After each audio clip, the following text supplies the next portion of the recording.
right, so here we are again, guys. Welcome back. I want to welcome all of those supporting us and tuning in and checking us out. We're grateful that you would take the time.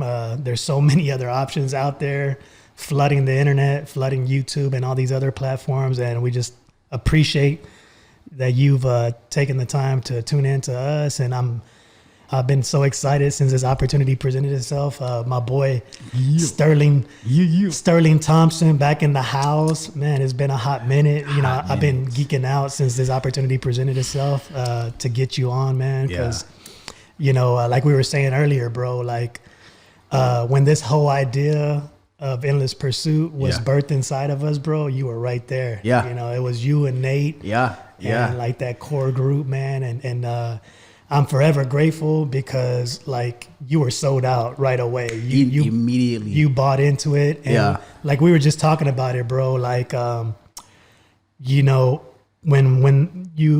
downloaded this idea, this concept in us, it was hard to share with others. It was hard to describe it. Yeah. Because the whole time you think that it has to be done following organizational like protocols, within the four walls of the brick and mortar church. So it's like you're trying to, follow the proper channels, the chain of command.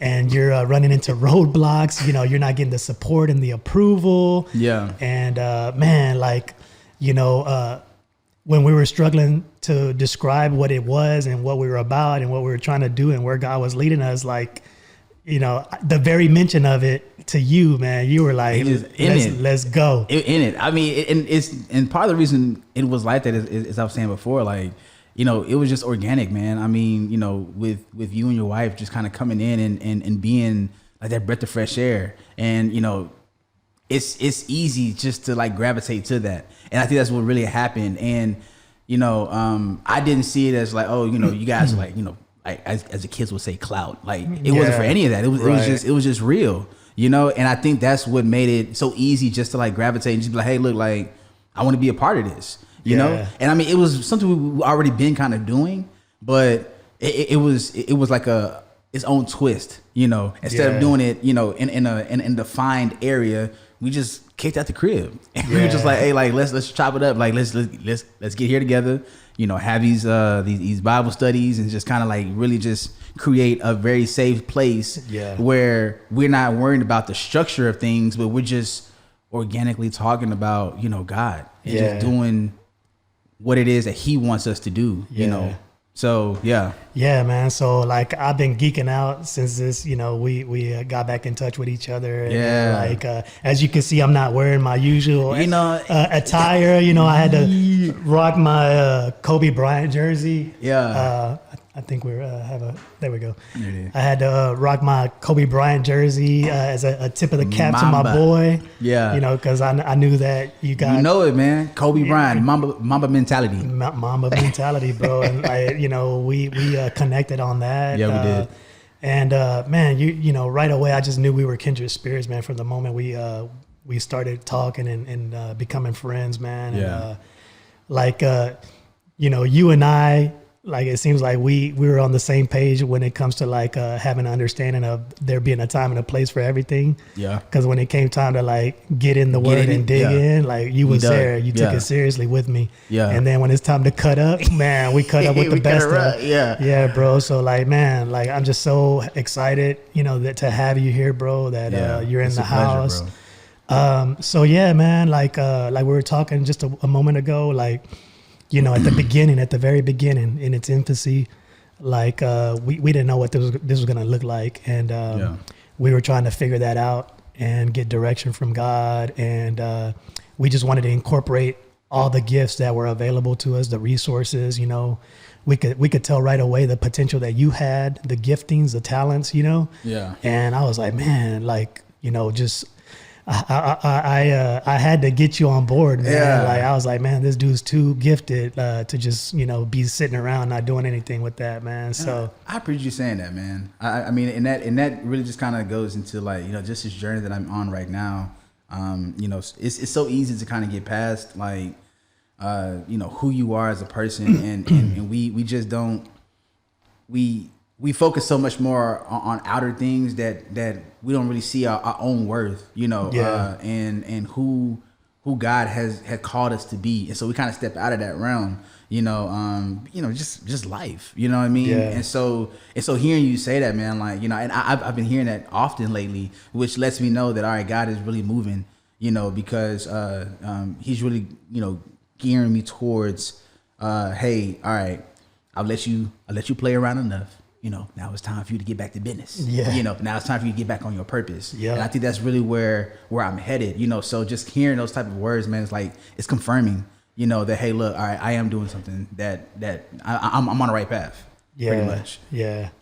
No, man. Well, I'm excited, man. And the premise behind all this, man, is like, you know, obviously the you know, we are in an endless pursuit. Endless pursuit. And it's all about the journey, bro. And I know like there were some years there where we kind of like lost contact and stuff, and life took you on a whole different direction and stuff. But man, we just wanted to bring you on, man, and give you the opportunity to kind of like shed some light on where all your journey has taken you, man. So it's like, you know, I guess you were born and raised here in Houston, or H-Town. Yeah, born and bred. Yeah. So what was your childhood like? Did you grow up in church always? Did you have a background in church, or? Yes, man. Look, because I know your parents, I know your folks, so I love them to, you know. So man, yes, I'm shout out to, you know, brother SJ, sister Debbie. Love your mom, love your dad. So no, for real, like so yes, it's myself and my brother, and so yeah, growing up, it was definitely church. I mean, I feel like I was in church. Let's see, Monday. Whenever you had choir rehearsal, because my parents was in the choir rehearsal, so I was at church often. Maybe not per se, you know, for me, but for them. You know, so we had Bible study, you had choir rehearsal, you had step team practice, you had this. So it was like almost 7 days a week, if not maybe 6. You know, but so spent a lot of time growing up in church, man. So like that was my foundation. You know, my parents definitely made sure that you know, I was rooted and grounded in church. So yeah, I can say a lot of my childhood was church. Yeah. And so having that background, like, how was that for you? I guess going through elementary, junior high, high school, like how did that help you, or how did that affect you in any way? Like, so it definitely gave me. Were you in the public school system, or did they have you in private school? No, I was. So they tried to put me in private school. And private school just wasn't for me. Right. Like I mean, I was I was like, I mean, private school just wasn't for me. Wearing uniforms, that just wasn't for me, dude. Like I was like, I want to be in the public school. Like I want to be in the thick of it all. So majority of it was public school. Yeah. So they tried having you in private, like from what? Kindergarten, first grade, or do you remember? So I know kindergarten. I know so from daycare, because it starts in daycare. So daycare, then on to kindergarten, first grade. So yeah, my whole first elementary, I want to say years, first through fourth, I was in public school, and then I think at some point they tried to transition me to, like, in fifth grade. They tried to transition me into a private school. And I'm not sure what happened. I think something happened at the school, at my elementary. Something happened at my elementary. So we had to do that. So I did it for like a year maybe. And then I went back to public school. Yeah. If I remember correctly. And then, so it was like maybe like 1 to 2 years I did private school. After that, it was like all public. All public. What was that experience like for you in the private system? Man, I don't remember. I just remember that I didn't like the uniforms, dude. You didn't I don't like wearing uniforms, man. I was like, I mean, granted, I mean, it's easy for my parents because they're like, you know, I know what you're wearing every day. But for me, I'm like, I don't want to keep wearing that every day. Like, I mean, and I honestly, it was different, dude. I mean, I don't remember too much about it, but I do know that, like, it was just so structured. It was so structured, and I wasn't happy at it. I can tell you that much. Yeah. So yeah, but public school was it for me. Okay. And so like middle school years, you were in the public system? Yeah. Okay. Yeah. And what was that like? Were you involved in any extracurricular activities? Did you grow up participating in like band or athletics? Shout out to the band, dude. No, I didn't do the band though. Okay. I played football, man. Okay. I was the smart jock. Look, I was that jock that like, you know, I wanted to be the class clown, but at the same time, like I knew my mom was gonna whoop my butt, so I had to make sure that like I got the grades to match it. But no, I was athletic, man. It was all about sports. What was that like in the 7th or 8th grade that you started man. there? You ain't hear about me? Nah, dude. So starting at hey, you know what I mean? Running back, linebacker. I stayed on the field, dude. No, but I was really good. I was really good in middle school. I mean, they gave me that free for all. You know, they don't really teach you like too much structure, you know, in middle school. So like being a running back or fullback, however you want to call it, like I was able to kind of do my own thing. So I was a mixture of like Reggie Bush, you know, shout out to, you know, Brian Westbrook. Like I had like a little bit of everything. The bus. Remember the bus? Yeah. Jerome Bettis, man. So like, so 7th, 8th grade was sports, man. And I was really good into it. I was really good with it until I got to high school. Okay. When I got to high school, man, we're still on sports, right? Yeah. Sport wise, when I got to high school, so mind you, 7th and 8th grade, they were just like, dude, take the ball, score a touchdown. That's all you have to do. Too easy. All right, I got you. But when I got to my freshman year of high school, I realized I was super slow. So apparently all of us are slow in middle school, because I'm thinking like I'm outrunning I'm like outrunning guys in middle school, and I'm thinking I'm just like, you know, out there Usain Bolt, right? But I get to high school, and as a freshman, dude, like we ran a 40. My first 40, I ran like a 5 flat. Oh wow. And like that's slow, dude. So I'm thinking, I was like, hold up, like what's going on? And so, but I remember that because I enjoyed the sport, like I actually enjoyed playing football. Like it was a passion of mine. Yeah. So I wanted to get better. I didn't want to just stay at that 5 flat, you know, especially my skill set position. And the fact that when I got to high school, you know, I'm having coaches tell me like, oh, like, I'm so glad you came to this school. Like we were hoping you would come here. And I'm like, what are you talking about? Like, of course they can't scout you in middle school, right? But they were hoping that I would go to, you know, my high school. And so, so getting there, I feel all this pressure, because I'm like, pressure that I didn't even know existed. You know what I'm saying?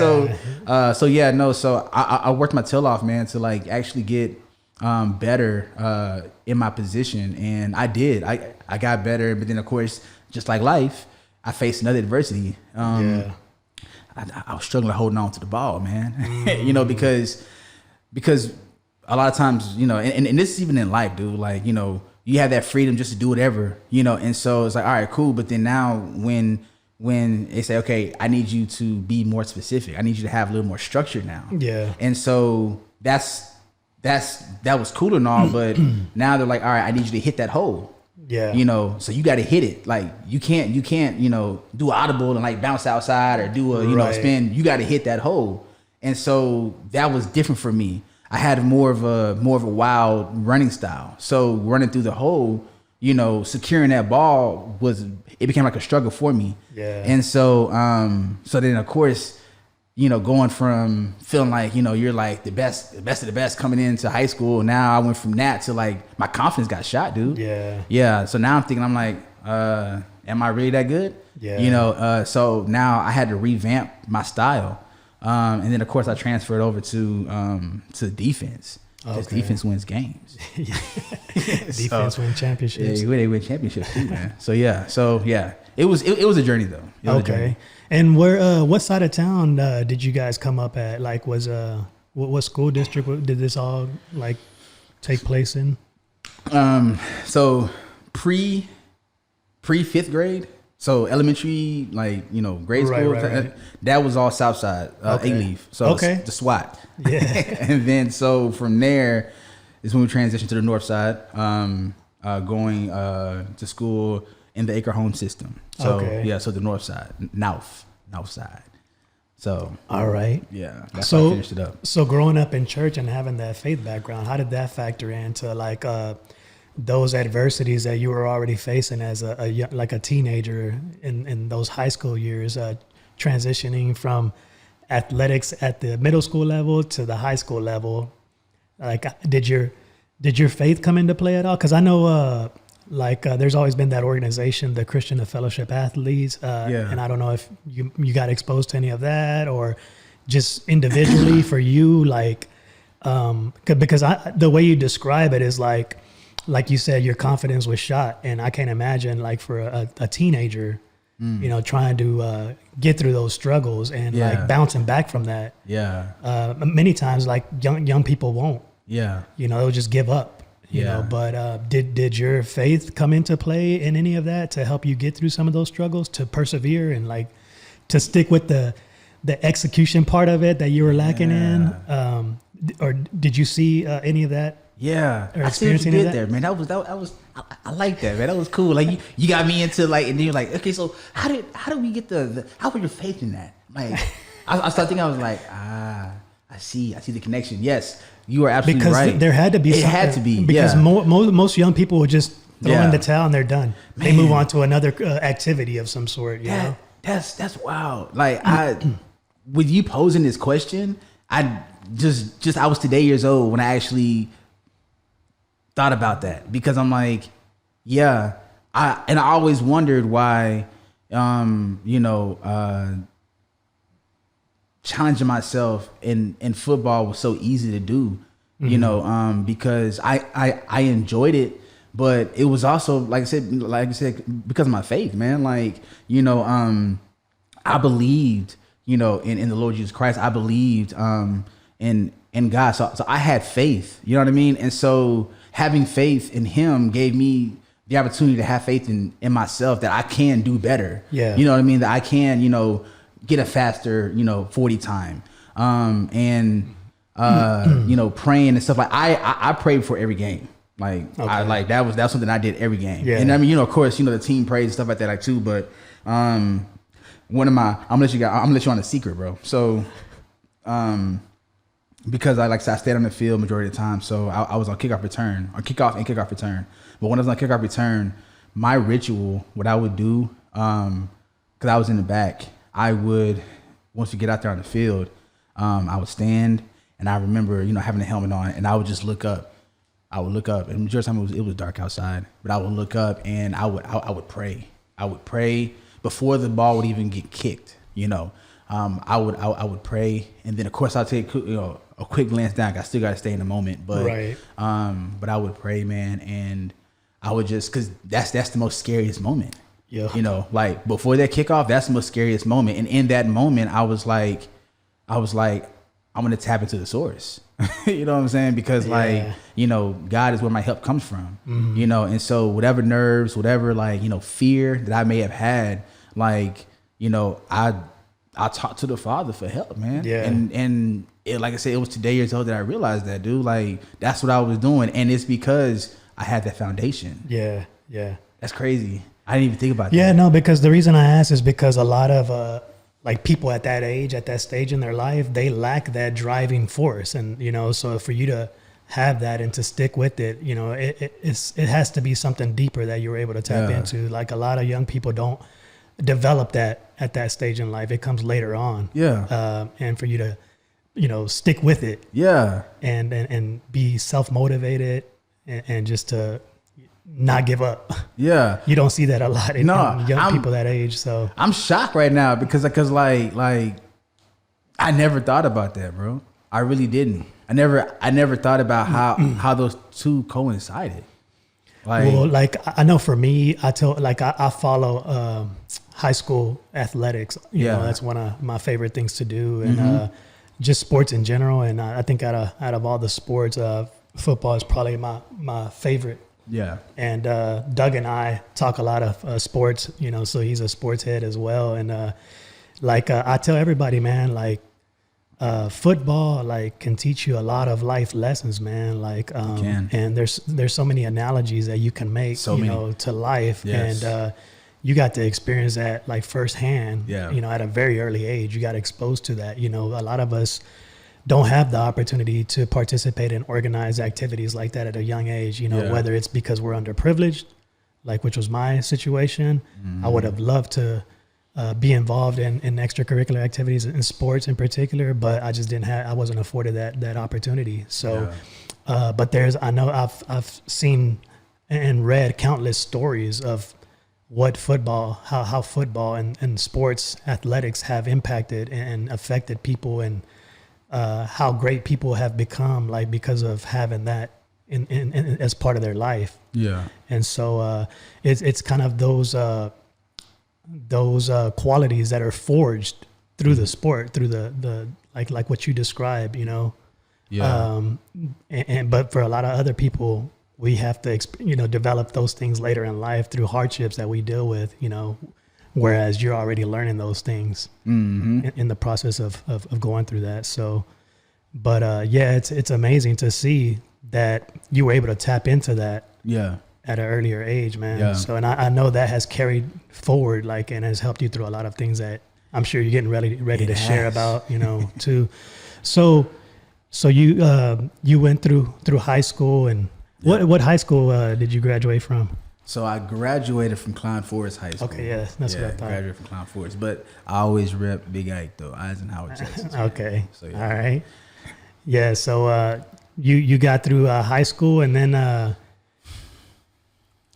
like were you still in high school when we first met, or did you already graduate? Had you already graduated by the time we crossed paths? No, not. Yeah, you know what? Maybe. Maybe I had already graduated because I know I was going to church, the church that we met at. I know I was going there for, during high school time, but I think I left and went to college, had a couple years of college, and then when I came back, because you had gone to SFA, right? Yeah. Okay, so tell me a little bit about that transition. When you graduated school, did you already have a plan as to what you wanted to do? Did you have a career major already decided? Yeah. And were you given an opportunity, a scholarship to attend college, or how did that come about? So yes and no. Yes, I had an opportunity to have a scholarship, but that scholarship was going to leave me in South Carolina for like 10 years, 8 years. And I was just like, yeah, I'm not doing that. Yeah. But I wanted to pursue education. I wanted to be a teacher. That's right. So at that time, it was, I think it was EC through 6 or something like that. And so that's what I was going to school for. Now you asked me if I had a plan. I had a plan, but God had a different one. Yeah, of course. That's how it goes all the time. Yeah. So I definitely had a plan. Like I was like, yeah, I'm gonna go to college and I'm gonna graduate in 4 years. I'm gonna become a teacher. That was my plan. It didn't go that way. Yeah. Nah, not at all. Not at all. So tell me about your how that was it a passion of yours to want to pursue education, or how did that come about? Like where did your idea or that idea come in? I love telling this story. It really started I remember I was sitting in a car with my mother. Pretty sure I was in middle school. My brother, who was picking him up from elementary school or some school or whatever. But so we would sit in the car, and she was like, "What do you want to be when you grow up?" And I said, "I want to be a computer." A computer technician or something like that, like something fancy, something I heard one of the kids say in school. I don't know. It just sounded really cool to say. Yeah. And so I said, "That's what I want to be." And she was just like, "Okay." She said, "You sure?" And I was just like, "Yeah." She said, "Okay." And then she was like, "Well, let's think that through." And I said, "Okay, cool." So she said, "What would you do for free?" And I said, "I would help people for free." And she was like, "Okay." She said, "All right, let's dig a little deeper. Like what specifically?" And at that time, I remember I was volunteering at my church. You're doing like, stuff with the kids or whatever. Yeah. Just random stuff. So I was like, "Well, with kids." And she was like, "Okay." She was like, "All right, so let's narrow that down." And I was just like, I guess I could be a teacher, and boom, that's where that concept came. So I was like, all right, I'm gonna be a teacher. I mean, so I had that mindset, like from middle school going forward. Okay. Yeah. So from that moment, like since middle school, you were also volunteering at the church from that time already. The church that I was getting going to, hands-on experience with the little kids. Exactly. I was volunteering. I was doing stuff for the youth group. I was very active. I did acolyte. I did ushering. It's just always serving in the church, dude. I stayed serving. So it was just natural to do. So like when you got your first exposure to working with children, like how was that? Like cuz being a preteen or a teenager and dealing with all those kids, not too many teenagers could have that patience to deal with them and work with them. Like, how was that for you? Honestly, man, did they was it something, a natural fit for you? It really was, honestly, because I mean, I think being able to volunteer at the church, a lot of the kids kind of already knew me. Yeah. And then there's a form of respect that's already there. Okay. Then I mean, plus their parents and stuff like that. So we were there for a very long time. So all those kids like grew up like seeing the face, you know? And so, but I mean, it was pretty natural, man. Cause I mean, I was still a kid myself. So I understood like the fun things to do or how to do certain stuff. So I mean, it was pretty natural. You could relate to them. Yeah, exactly. Well. Okay. Yeah. And I mean, all I had to do was sit there and watch them, Okay. So going back to that moment in time where you're graduating high school and getting ready to transition to college, you said you had a scholarship opportunity, but it was going to take you to South Carolina, so that was out of the question. Yeah. You already knew you wanted to stay closer to home? Yeah. Okay. I did, because the scholarship, and mind you, this was something that my mom had came up with. She was just like, hey, like, boom, like, this is opportunity. Apply for those type of scholarships, but the catch was, once you graduate, you had to stay there for like an additional 4 years to teach in one of their, school districts. And I was like, I'm not doing that. Wow. Yeah, I'm like, you 18 years old. I'm like, I've never been to South Carolina. Yeah. So, okay. So that ruled that out. So when it came down to mapping out what the next steps were going to look like, how did that come about? Like, did you sit down with your parents and kind of go through the realistic options? Because I mean, I know paying for your education out of pocket. I mean, it's we actually got the student loans. Okay. Yeah. I know it was a little difficult on that end. But did that limit your options on what you could do next? Yeah, kind of, sort of. I know that we did. I did my footwork as far as like looking at a few colleges. And, I actually got a chance to go to SFA during the orientation portion of it. Before, I'm pretty sure I went there before I made the final decision. But I think I already kind of had my mind set on it. Okay. Because honestly, my main focus was just getting out the house. Yeah. Like, I just wanted to go. Yeah. So that was my main focus. So anything that was like outside the city limits of Houston, I was down for. You're ready. Yeah. So okay. So you guys decide on SFA, the Lumberjacks. Shout out to the Lumberjacks. SFA, Action Jacks, baby. Jeremiah Trotter. Hey, okay. You see, did your homework, man. That's what I'm talking about. I like it. Yeah, man. Yeah. So tell me about that. Like you packed up, and you went to go live on campus out there. What was that experience like for you? Getting acclimated. Tell me about it. Man, so again, like I said, my biggest, I just wanted to get out the house. Yeah. Man. Like, and so just that idea was exciting for me. I didn't know how college was gonna look. Yeah. And I wasn't prepared for what college had for me. Yeah. And I'm saying that to say, like, when you're in high school, if you didn't do your homework, like, you get a note sent home, or they're calling your parents and leaving a voicemail on the answer machine, or back in my day, they would send home like progress reports. Yeah, man, them progress reports, bro. Yeah, buddy. Yeah. So all your report cards, all that stuff. Yeah. So your parents were getting a consistent updates. Yeah, like on your progress, right? So getting to college and understanding and realizing like you on your own time. Yep. Like you wake up when you want to wake up. You go to sleep when you want to go to sleep. You go to class if you want to, so this was all new for me. Yeah. And when I said before about I had a plan, but And before going, I had people that was, encouraging me and saying, hey, like, maybe, I think my parents even did it. My parents even kind of said the same thing, but they were like, hey, why don't you go to community college first or junior college, try that out, see if it's a niche for you, and then, transition to the university, 4-year university. Yeah. And I was like, nah, like, I just want to go, Yeah. And they were like, are you sure? Like, do you know what's coming with it? Yes. Like, but again, my focus was, I just want to get out the house. I want to experience life.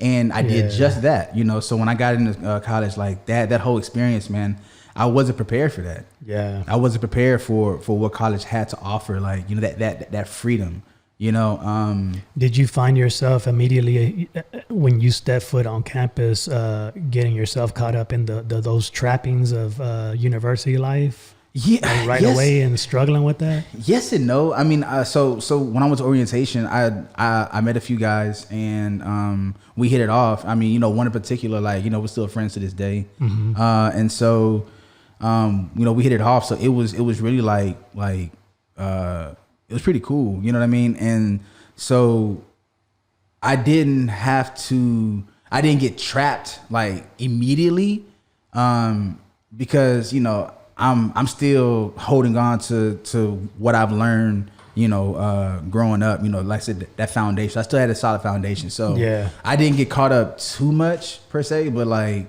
it did kick in as my freshman year progressed.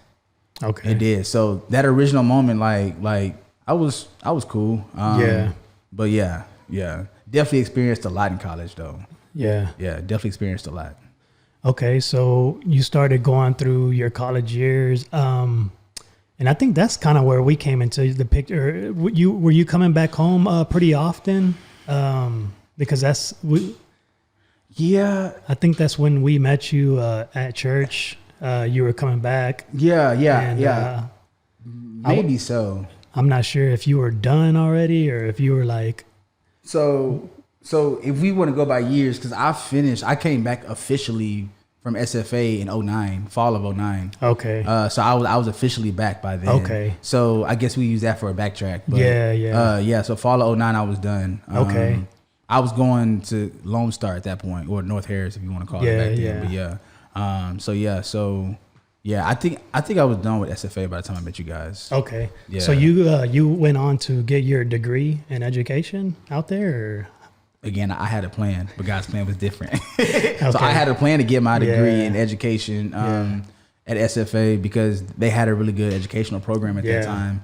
And so that was my plan, but it didn't go that way. Okay. So of course, being transparent, I flunked out of college, bro. Yeah. And you know the crazy thing about it, bro? I didn't flunk out because I was partying a lot and like caught up in girls. I flunked because I just didn't go to class. Yeah. Like I had too much freedom, dude. Mm-hmm. Like way too much freedom. I mean, yeah, I had, friends that I hung out with, I kicked it with and stuff, man. But ultimately it was because I had too much freedom on my mind. I'm like just too much freedom placed in my hand. Yeah. So I just didn't prioritize my studies. Yeah. So that's why I flunked out. We think we have, we're free and we are to a certain extent, but it's just what we do with that freedom. What is our response to that freedom? And we reference that Bible scripture where it says that all things are permissible to us, but not all things are beneficial. Just because we have an opportunity to do something or we have the freedom to do it doesn't mean we should indulge. And then the other scripture that parallels to that is where it says that we shouldn't use our freedom as a cloak of maliciousness, take advantage of it, abuse it, kind of like how you described you were doing abuse there on campus, just taking it for granted, and a lot of times we do when we don't know any better. Yeah. So I appreciate that transparency, I mean, to admit that because, a lot of people that might go through something similar to that might consider that a failure or a setback, and they don't want to go there. Nah, they don't want to go there for that reason. I went to college and I didn't get through. It took years. It took years to like actually be okay with that, dude. Because when you navigate through life, and you're faced with, you know, just encounters with people and just all that, dude. Like, and you see like your friends that you went to school with, and like they succeeded, you know, they got the house, they got the degree, they got the career, yeah, you know, and you look back and you're like, dang, like that's not me, that's not my story, you know. I mean, I remember at points when my path and their paths aligned, but then now it's like, you know, it's not, you know, and so you have to understand that that just wasn't your journey at that point in time. Yeah. You know? Yeah. And be okay with that. So yeah, like I just recently like embraced that and been like, you know, hey, like it's okay, you know? Yeah. One thing I caught wind of not too long ago, and it's this expression that comparison is the thief of joy. You know, and I try to always remember that, man, because it's so easy in today's society to look at, you know, what everybody, you know, it's basically covetousness, you know, coveting what your neighbor has or how it's gone for them and wanting that for yourself. One of the 10 Commandments. Yeah. So, but yeah, man, I, you know, we couldn't have been able to tell when we met you, you know, that those things had bothered you or affected you, man, because, you know, like you've always been a joyful person to us, man. And, you know, you have that joyful spirit, man. And you didn't let those things hold you back, man. I really value that about you. Yeah. Yeah. So kind of fast forwarding, you know, from leaving SFA and transitioning back to the greater Houston area. I think that's around the time when we entered into your life, you know, when we crossed paths. Yeah. How was that? Like, what do you recall? Like whenever we met each other, man, I remember like, I was like, yo, this is a Hispanic version of me, dude. Like, I mean, it was just like meshed, man, like easily meshed. I mean, even from when, you know, we went to church together, like I was kind of, there was points in times where like, I felt like maybe, you know, I wasn't understood, you know, for various reasons. Yeah.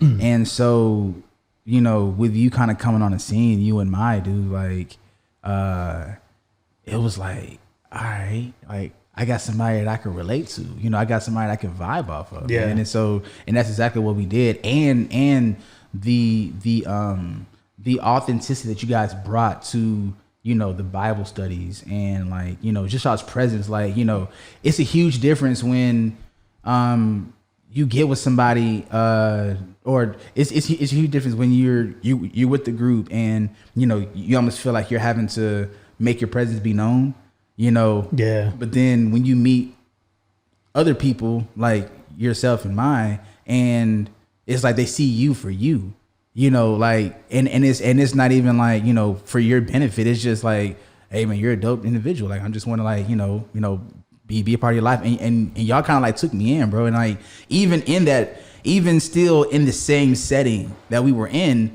it still kind of felt like, you know, like y'all was like my big brother, big sister. You know what I mean? And so, so that was great for me. And of course, you know, my brother kind of, you know, flew into that as well. And then, you know, my parents kind of saw that, you know, you guys were like, you know, good role models and stuff too. So even them, like telling them I was coming over there, like, oh, my dad was like, yeah, make sure you tell Josh I say what's up, tell Ma I said what's up. Like, you know, I mean, so, you know, it was easy to, you know, be a part of this ministry, dude, because, I knew that the vision aligned with your purpose. Yeah. You know what I mean? Yeah. So yeah, no, like that was a dope experience, dude. Yeah, I remember it too, man. Like, you know, we just hit it off immediately, man. And it was like such a, like you describe, a very organic thing, you know, it wasn't forced at all. Nope. Man. And, you know, when you just talk about kindred spirits, man, I think, you know,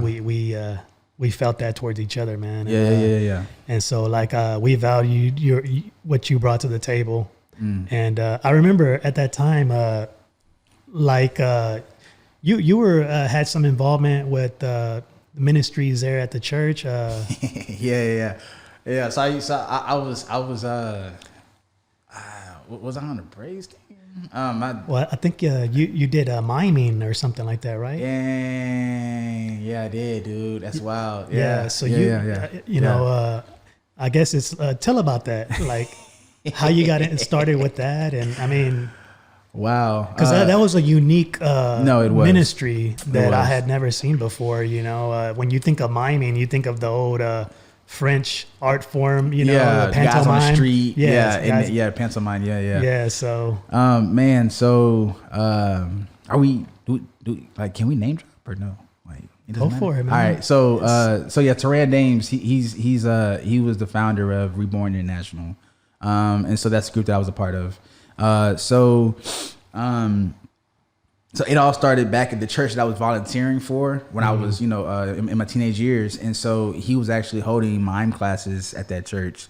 And so back then, when you went to summer camp, you got to pick and choose the classes you wanted to take and stuff like that. So I chose mime. Okay. And it just kind of like, it was just, I think it started off as just like, I think it would be interesting, and then I actually like started doing it. And Teran actually saw something in me, and so he came to my parents and he offered his, that I be a part of his actual group. Yeah. And so that's how I became a part of Reborn International. And so, they traveled around the world, and so, we did mime, hip hop and stuff like that. But I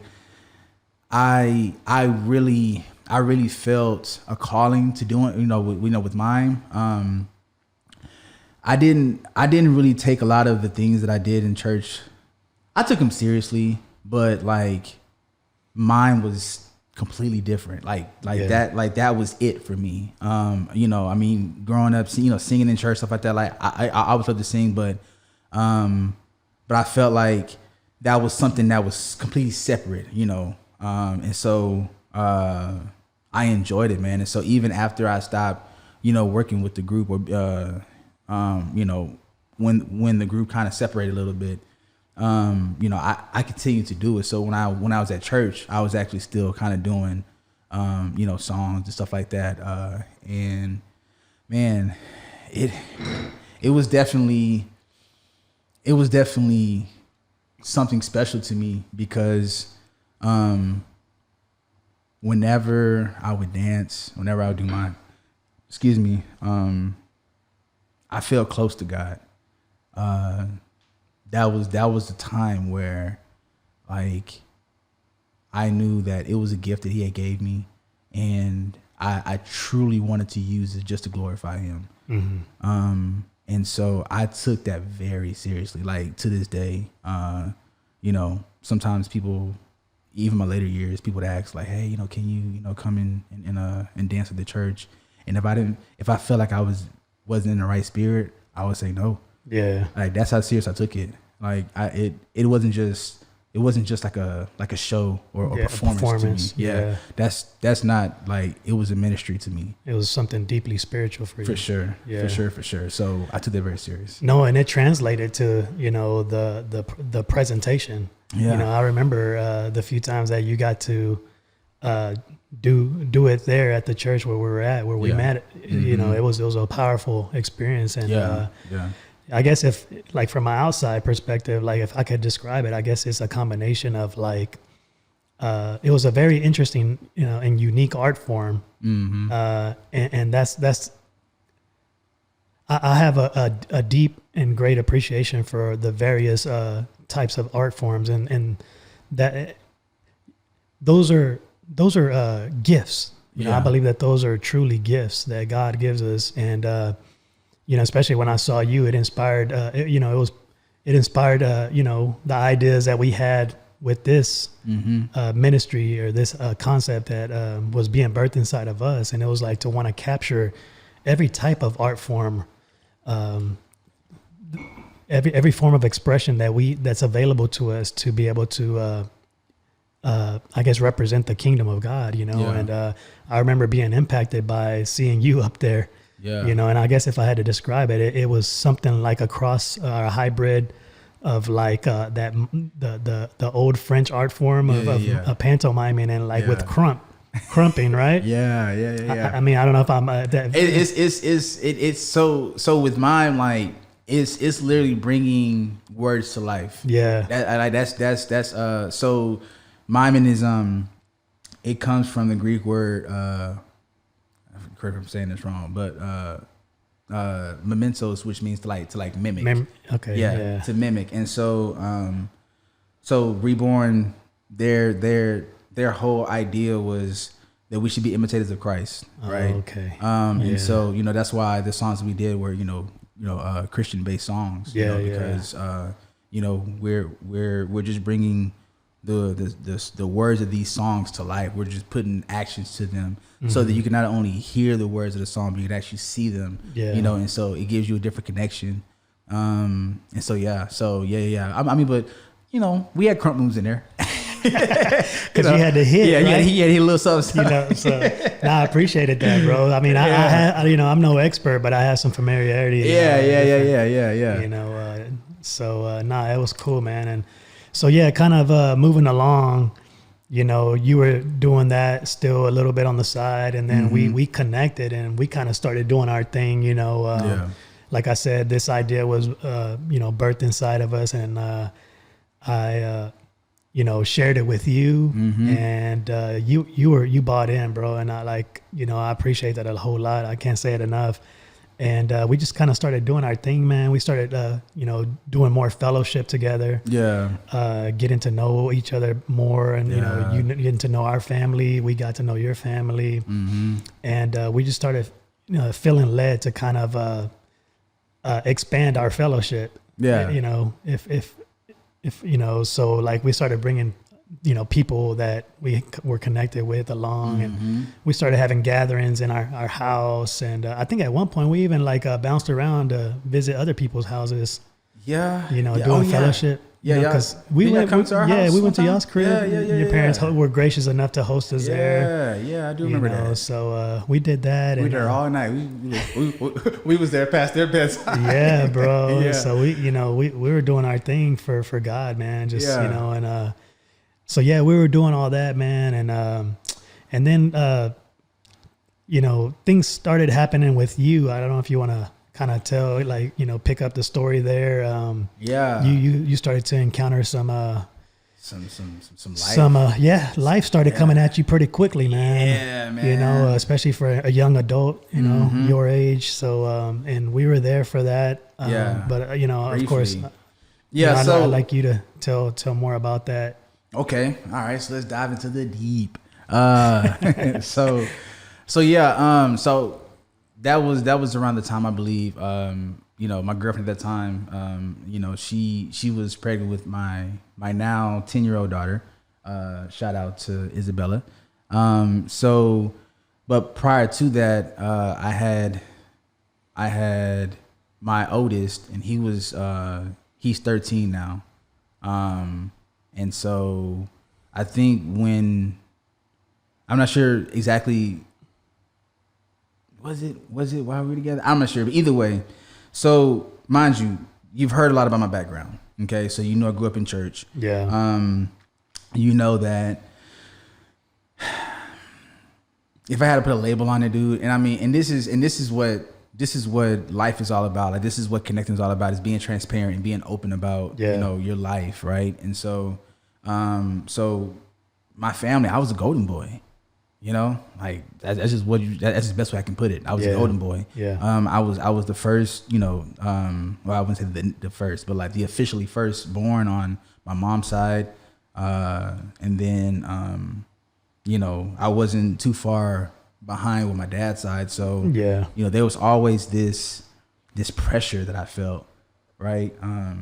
Because, you don't want to do wrong. Right. You don't want to disappoint anybody, let alone your family. Yeah. And so I remember when I got, when I got pregnant with my first, my son, it was tough. It was a tough transition, man, because, you gotta tell, the people that you think, hold you such on a high pedestal.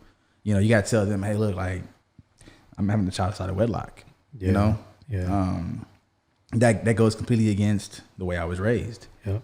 So I had to humble myself and be honest and look in the mirror and say, look, because sometimes when you're held at such a high standard, and it started really when I flunked out of college, because I didn't tell people that I flunked out of college. I don't know what story I said, but like I made something else. Like, I just decided to come back home, whatever, yada, yada, but I flunked out, So a lot of people didn't know that, again, because I'm trying to protect that image, right? Yeah. So, so then from there, now I have a child on the way, So how old were you when you found out that you were having your firstborn son? I am 35 now. Well, I'll be 35 this year. So my son is 13. So I was 13 minus 35. How much is that? How many? 13? 35 minus 13.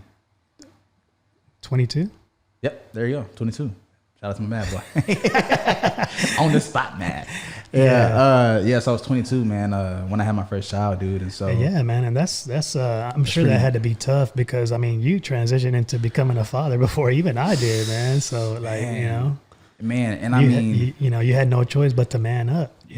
Up, right? And I mean, and you're absolutely right about that, man. So.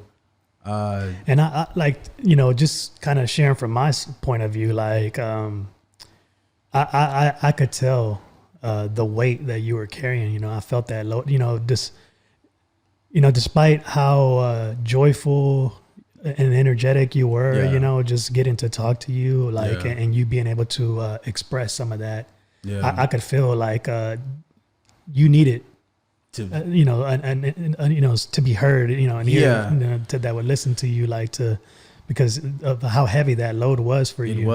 It was very heavy, man. Because I mean, 22 years old, man. Like technically, I should have just graduated college. Yeah. So now, I've pretty much taken part in bringing a child into into this world, and I really didn't have a full direction, mind you, because I just flunked out of college. Yeah. So I don't have a degree. I didn't have really much anything to like, gravitate to. So it was like, I'm just out here doing what I can do. And so having my firstborn at 22, having, a person that I'm with that's now pregnant as well, that was a lot that I took on, and still trying to uphold this idea of being a golden boy. Yeah. You know what I mean? So I allowed life to really throw some jabs at me. Yeah. And so did you mentioned that you had one on the way, mm-hmm. and then in the not too long after you got somebody else pregnant. Yeah. Do you feel like the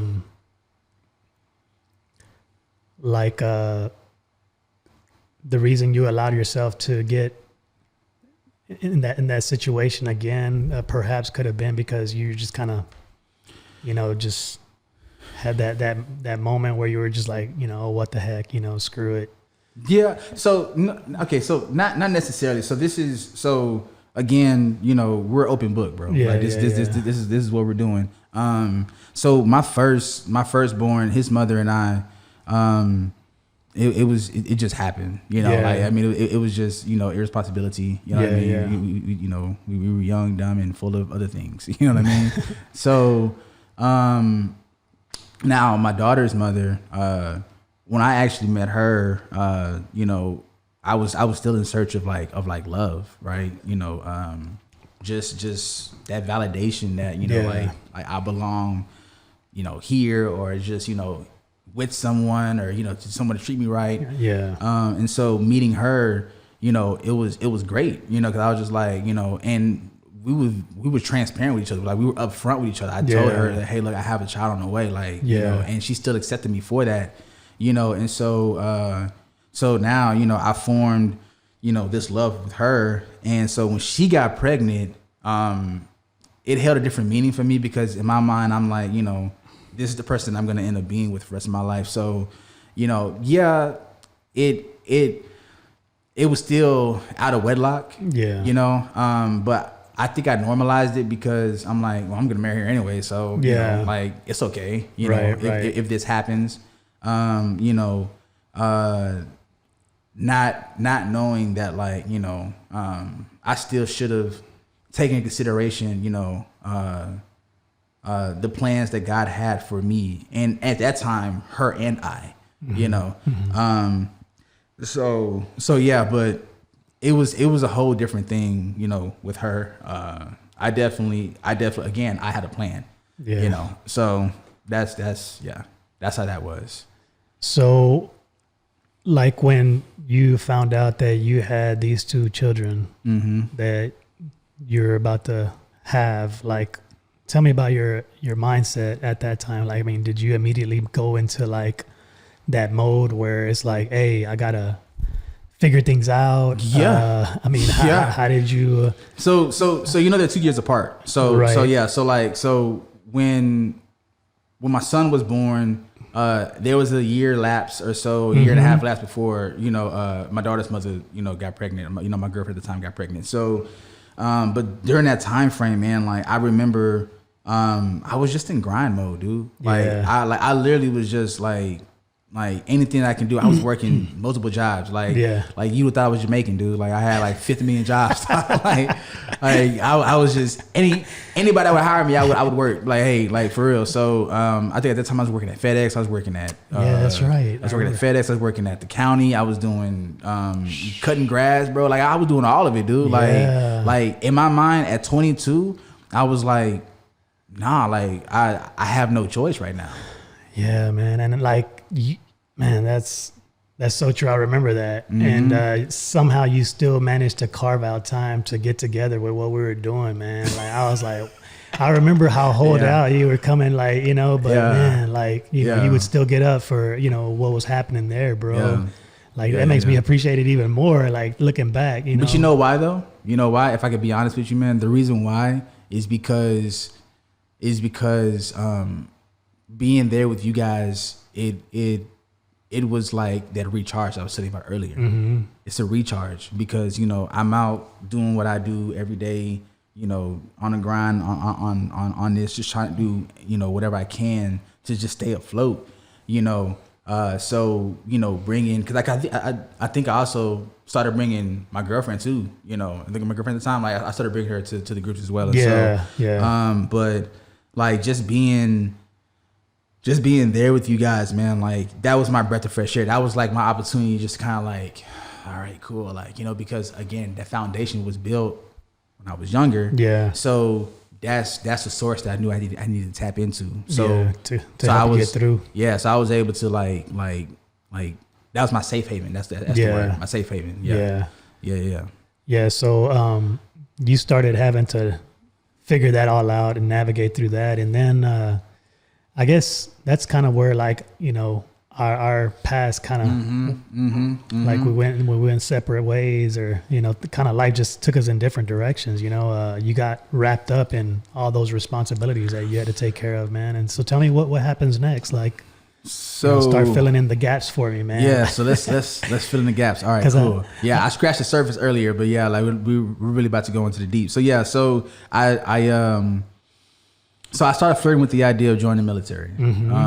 And part of that was just because, you know, now at this point in my life, I'm looking for stability. Right. You know, I have, you know, one child here, having the struggles of that, you know, because, you know, just how life goes sometimes, there's a struggle between the mother and the father, especially when they aren't together and things of that nature. So, you know, being young at the same time, you know, it was just a constant struggle. So I knew I needed stability in my life, and so that's what I was seeking for. I actually got caught up in some things that really pushed me to getting into the military. You know, so it was almost like an out for me, right? And so. So I joined, and at that time, my girlfriend at the time, you know, she was pregnant with my daughter. So I went to the military, dude, and like that was tougher than itself. So to paint a picture for you, you know, I wasn't there for the birth of my first child. So I remember I called. I got the phone call that she was going to labor, and I was at work. Of course, I'm hustling, you know, so I was at work. On the way there is when I got the phone call saying, "Oh, It's a boy. We had it already. And I remember I was at the light. I was turning into the hospital when I got that phone call. So I was just like, all right, cool. So I wasn't there for that. So with my daughter, when I was, I went to basic training. So now I'm in the military. I got my ship out day. So I went to South Carolina. I was there for basic training. And mind you, the whole time, like, you know, my girlfriend at the time, she's pregnant, you know, so I'm hoping that, okay, maybe there'll be a point in time where, you know, I'll be able to, you know, be there for the birth, hopefully. Yeah. You know, 'cause I knew she would pop before I would actually go to a duty station. So, and to pause on that, man, like, basic training was a thing within itself. It was a thing within itself. Why?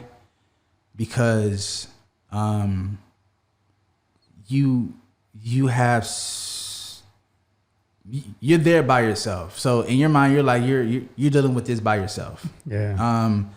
But when you have things going on in the background back at home that you can't be a part of, that you can't like help like navigate, it made it difficult, you know. So now I'm not only battling with my own issues, you know, trying to like just make it through basic training and like going through, you know, all that stuff, you know. I'm having to deal with what's going on back at home too, you know. And it was just people not seeing eye to eye on things, you know. And so having that chatter in my ear while I'm trying to, you know, do like, it was a lot to take hold of, you know. I had no control whatsoever. The only thing I controlled was in front of me. Yeah. You know, and so, and like I said, this is just basic training. I haven't even gotten to like AIT and like duty station. It's just basic training. So what branch of the service was it? Army. Oh, Army? Yeah. Army. So tell me about like when you made the decision to enlist, like you sought that out? You met a recruiter, or like how did that happen? Or like did you kind of just, you know, like you ran out of options? Was it out of necessity that you felt led in that direction? Man. So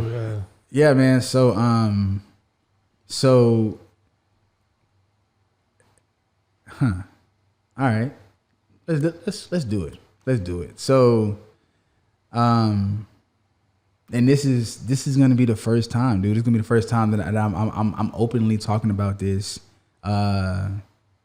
like live at 5, especially in front of cameras, dude. Like, it's crazy. So, I worked right. Mind you, my parents don't know. They'll know this story. This is gonna be the first time hearing this story. So you're with me on this, dog. So hold me down, bro. I got you, bro.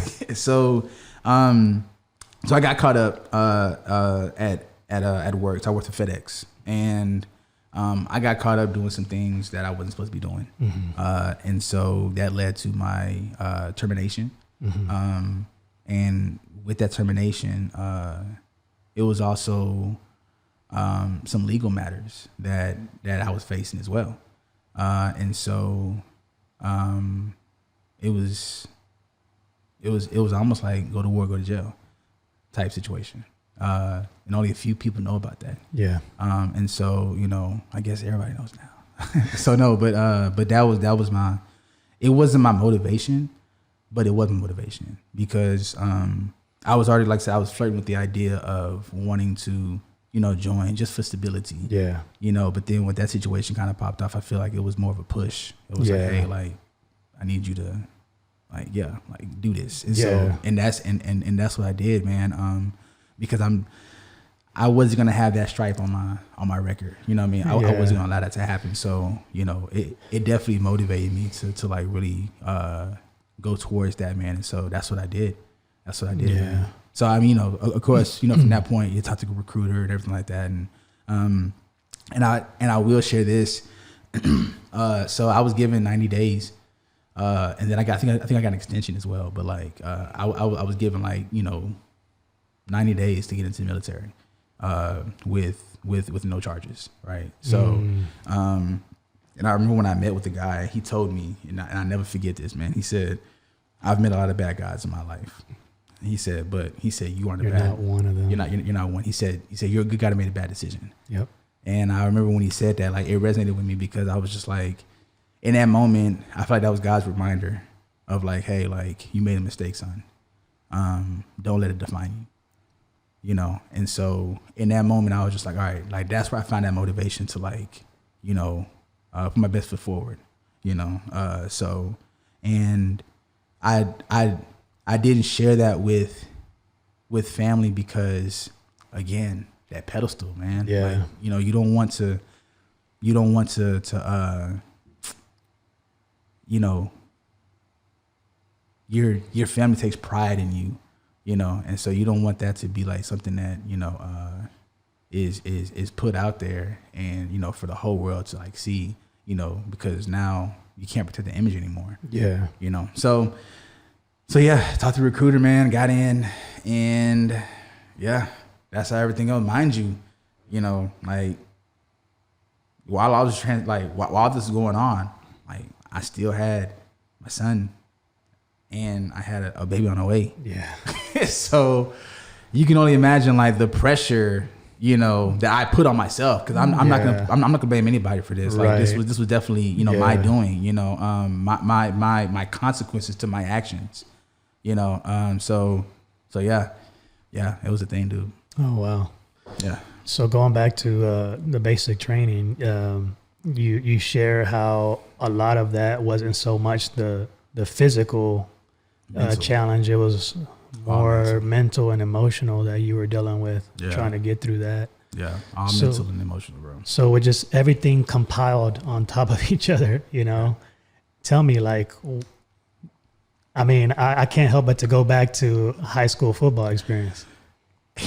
And you bro, know, you have a knack for this, man. Like, I'm sitting here like watching, like, I'm like, yo, this stuff is making sense. How everything is like just kind of coming together. You know, because you can see something greater at work. You know, orchestrating these events, man. Not too many people are even given the option to when you make a mistake. You know, I don't even know, like, if you know, court was involved, you know, there was any kind of like luckily court wasn't involved. You know, luckily we was able to stop it before it got to exactly that. And like, not too many, especially like, you know, people of color, you know, that get caught up are afforded that opportunity, bro.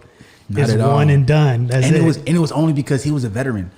He was so the guy, because I cooperated with a lot of things, he was like, hey, you know, we're gonna give you the external, you know, because it was internal and external investigation that was going on. Mm-hmm. So because I cooperated internally, externally they were like, hey, like, you know, the guy that told me that, you know, he believed that you know, I'm not a bad person, he was a veteran. And so because and we were talking about this earlier about how God orchestrates things, right? Even in the midst of our craziness and the things that we do, like, God still has a plan for us. Yeah. You know, and so that's what happened, because I remember when I first got caught up, it was like, all right, you know, we need your full cooperation. Cool, you got it. All right, so because I was obedient with that, you know, and I'm walking through a timeline, because I was obedient with that, they're like, all right, cool, you know, well, because you cooperated, we'll give you, you know, information that, you know, with the external people. Okay, cool, boom. So I got information from this. I was able to talk to him, set a meet up with him, talk to him. After talking with him, my boss had talked to him already, because my boss knew the type of person that I was. He knew the real Sterling. He knew that, like, you know, he was a phenomenal worker. He was this, he was that, like, you know, so he knew the authentic me, not the version that I was portraying. Right. You know, and so he's the one that told that guy, you know, that, hey, he was talking about joining the military. So he got wind of that. So when I talked to him, he had already knew. So he's the one that asked me, hey, so you know, your boss told me that you were interested in joining the military. And I was just like, yes, sir. And he was just like, okay. So that's how the proposition came about. Because he was a veteran himself. So he was like, you know, I think that would be a good route for you to go. So I give you 90 days. So you see how God orchestrated that thing? Like, you know, so that let me know within itself, talk about it now, that like God had a divine purpose regardless of anything. Yeah, bro. man. Because like I say, man, most of the time, you know, that's exactly how we quickly become a statistic, man. Yeah. You know, it's like, definitely. you know, 1 strike and you're out. Yeah. That whole 3 strike rule, like, nah, that doesn't exist for people like us and, you know, where we come from. So it's like, you know, I could, that's why I could see. So, you know, making the connection between the driving force that was pushing you and getting you through basic training, you know, I can't help but to connect that back to your experience in high school, you know, already having forged and developed that quality in you to be able to push through everything that was all like, man, because it was like, I'm sure you felt like you were under a ton of bricks, you know, the weight that you were carrying, like you're buried underneath like an avalanche of looking back problems, on it now, bro. Like, you know, being a young father, you know, I can't imagine, man, because like I became a parent, you know, I became a dad much later in life when that stability was already, you know, God had already allowed us to have that stability in our lives, you know what I'm saying? Yeah. And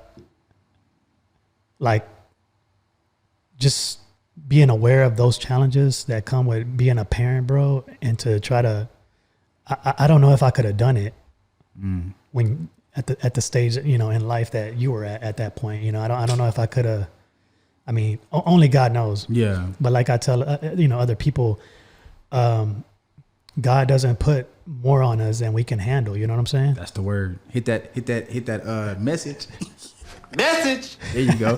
That's it. That's a message. So yeah, man. And like, that's why a lot of times it's so easy to critique and criticize and you know, when you see somebody else go through something like that or like what you share, may try to embarrass you, or say that they would have done better or that wouldn't happen to them. And it's like, man, like, you know, you can't say that. No.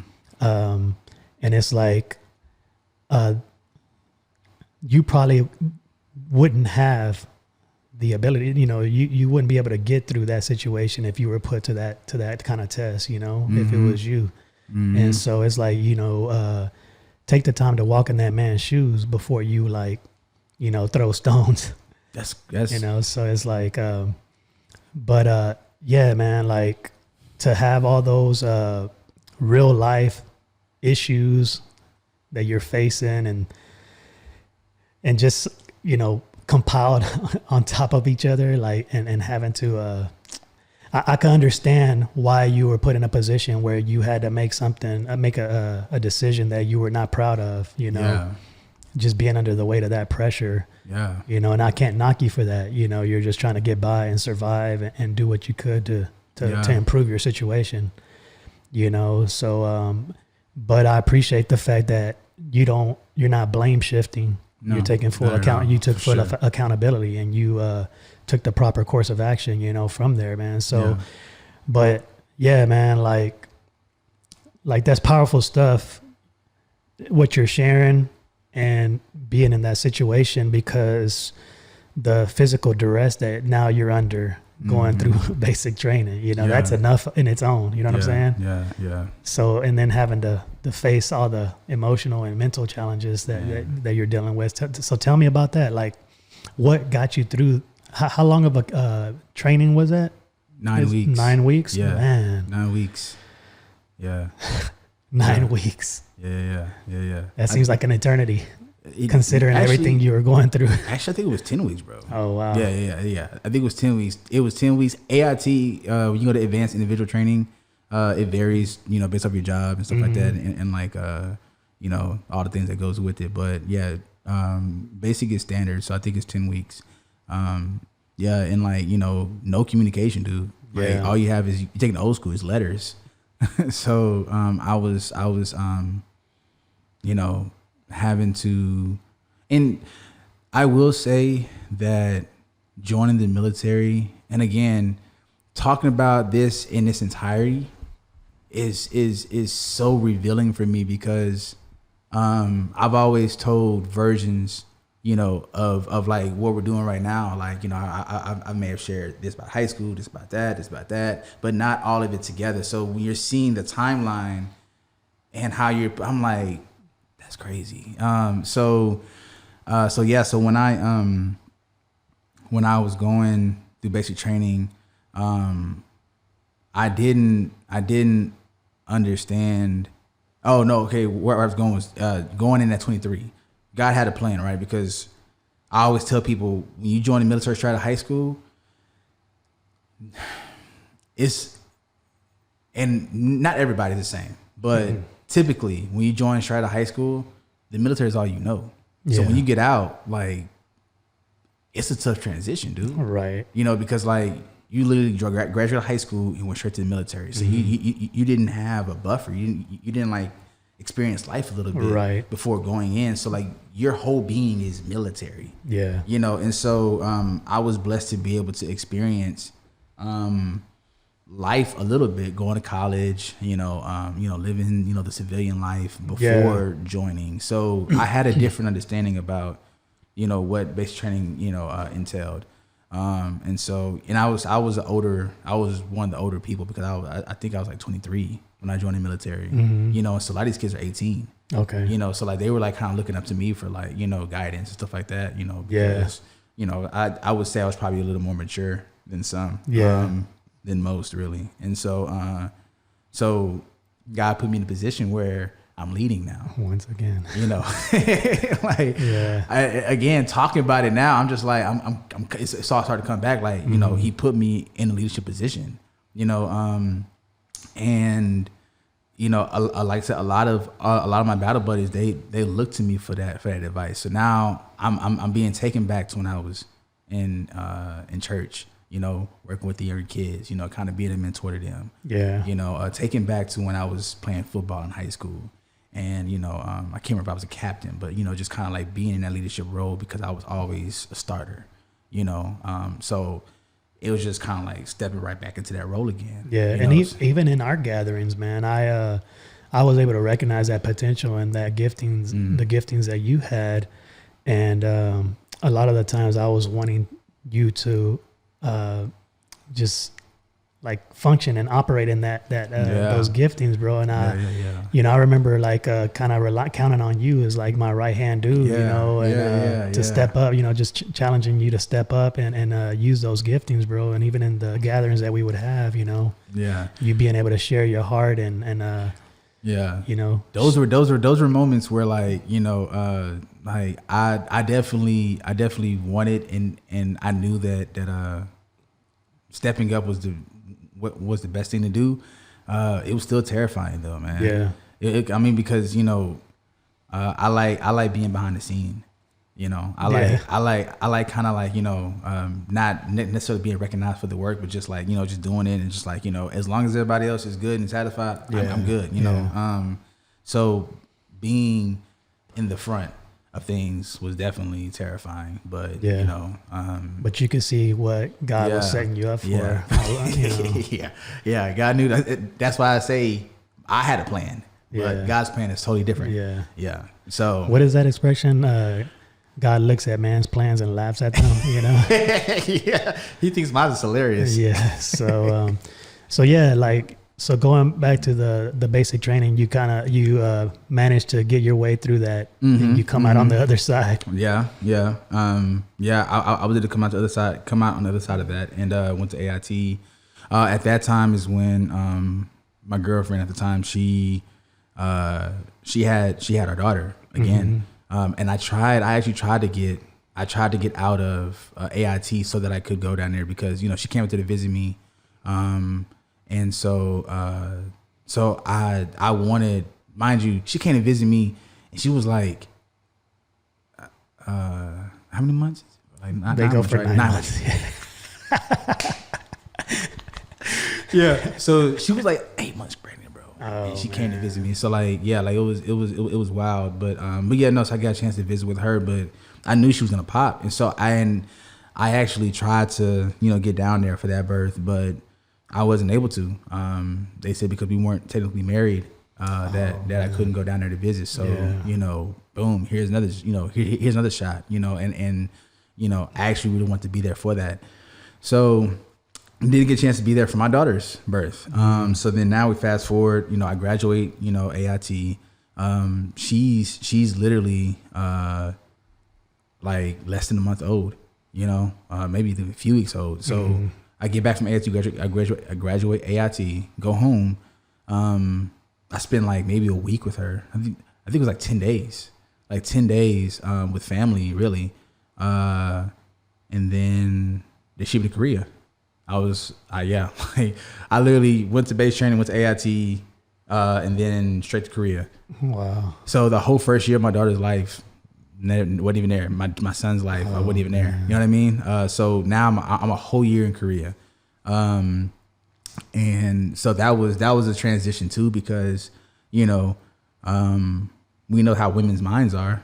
They're like, look, all right, I'm gonna hold you down, but like, at what point, are we gonna start making some solid decisions? You know what I mean? Like, where do we fall into play? And because I had my own little thing going on in my mind, like I wasn't able to give that type of information. Because of course, like I said, like I had my plan, but God had a different plan. Yeah. And so, so spending a whole year away from my family, not just my kids, my family, my girlfriend, just my friends, and that's my first duty station. So a lot of people don't understand, like, when you're in the military, your first duty station, that's your first experience of like what the military, what the army is like. Yeah. And so being in a third world country, and then at that time it was a little bit crazy. I think that was around the time when North Korea was doing doing whatever they were doing. Yeah. So yeah, it was a lot of things that went on. So, something that I feel like I developed, because going a whole year, imagine a whole year without talking, to really anybody, because mind you, I had situations that transpired during basic training. So, all those things that transpired during basic training AIT, those things didn't have time to be reconciled. Like I was like, all right, I'm on the ship, I'm gone. Yeah. So that maybe 3-4 months, got extended to a whole entire year, a year and a half. So that's a lot of time for things to fester. Yeah. And so I wasn't able to reconcile those things, and so now I'm battling with that. So I'm just throwing more on the plate, and then dealing with, like I said, the time difference. I think it was like an 18-hour time difference. Yeah. Yeah. So when I'm up, y'all are asleep. Y'all asleep, I'm up. And so communication was a thing, and so I slowly started feeling myself separate, and that separation became a norm. Yeah. So mind you, having 2 kids and then normalizing separation, not really communicating or calling, not because you really can't, because of time difference. Right. So you feel isolated out there. Yeah. So again, like I said, it became a norm, dude.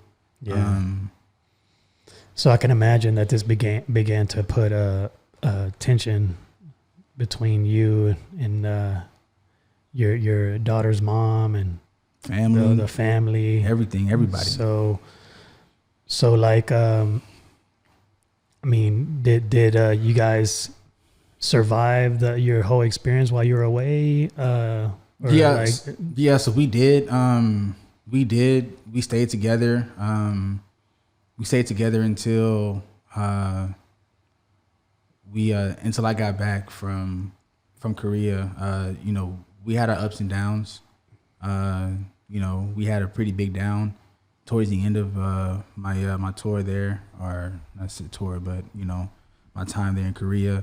And so coming back definitely wasn't easy, because now I'm having to get reacclimated to, just like coming back, there. Yeah. Because it's a different experience, dude, when you go overseas after being stateside, maybe, a year or 2 or something like that, but going straight there, like the military itself is foreign to you. You know what I mean? So now you're being thrown over there. Yeah. So coming back, man, like just dealing with that stuff over there, dealing with that, with my my person, my girlfriend at the time, it was a lot to take in, dude. It was a lot to take in. So coming back home, like, I mean, we survived it, the main portion of it, but things kind of took a turn when I got back. Yeah. So going back to the time at basic training, trying to get through that, and then the year of being in Korea, the time that you're in Korea, like knowing your background and how you grew up, and when we came into your life, where was God in all of that? Like, did you kind of like talk about isolation and separation? Did you feel like you also had withdrawn from him during that time, in addition to everybody else in the natural? Or for sure, were you able to like lean into him at all during that time, to help you get through? Or because I know sometimes when we experience hardships and frustrations in life, we tend to it has the opposite effect, where we give our back, turn our backs to the Lord. You know what I'm saying? So how was that for you? I mean, knowing your background, and I mean, knowing my background, you would think that I would have tapped into the source wholeheartedly. Yeah, I didn't, man. I really kind of like, I never turned my back on God. Never turned my back on God, but I definitely have to stray. Yeah. And so I strayed away from God. And I went into the wilderness. Yeah. And because I think if I'm not mistaken, I remember I might have tried to reach out to you while you were in Korea, and we might have touched base very briefly. Yeah. Like whether I think it was through social media or something, or through text. Yeah.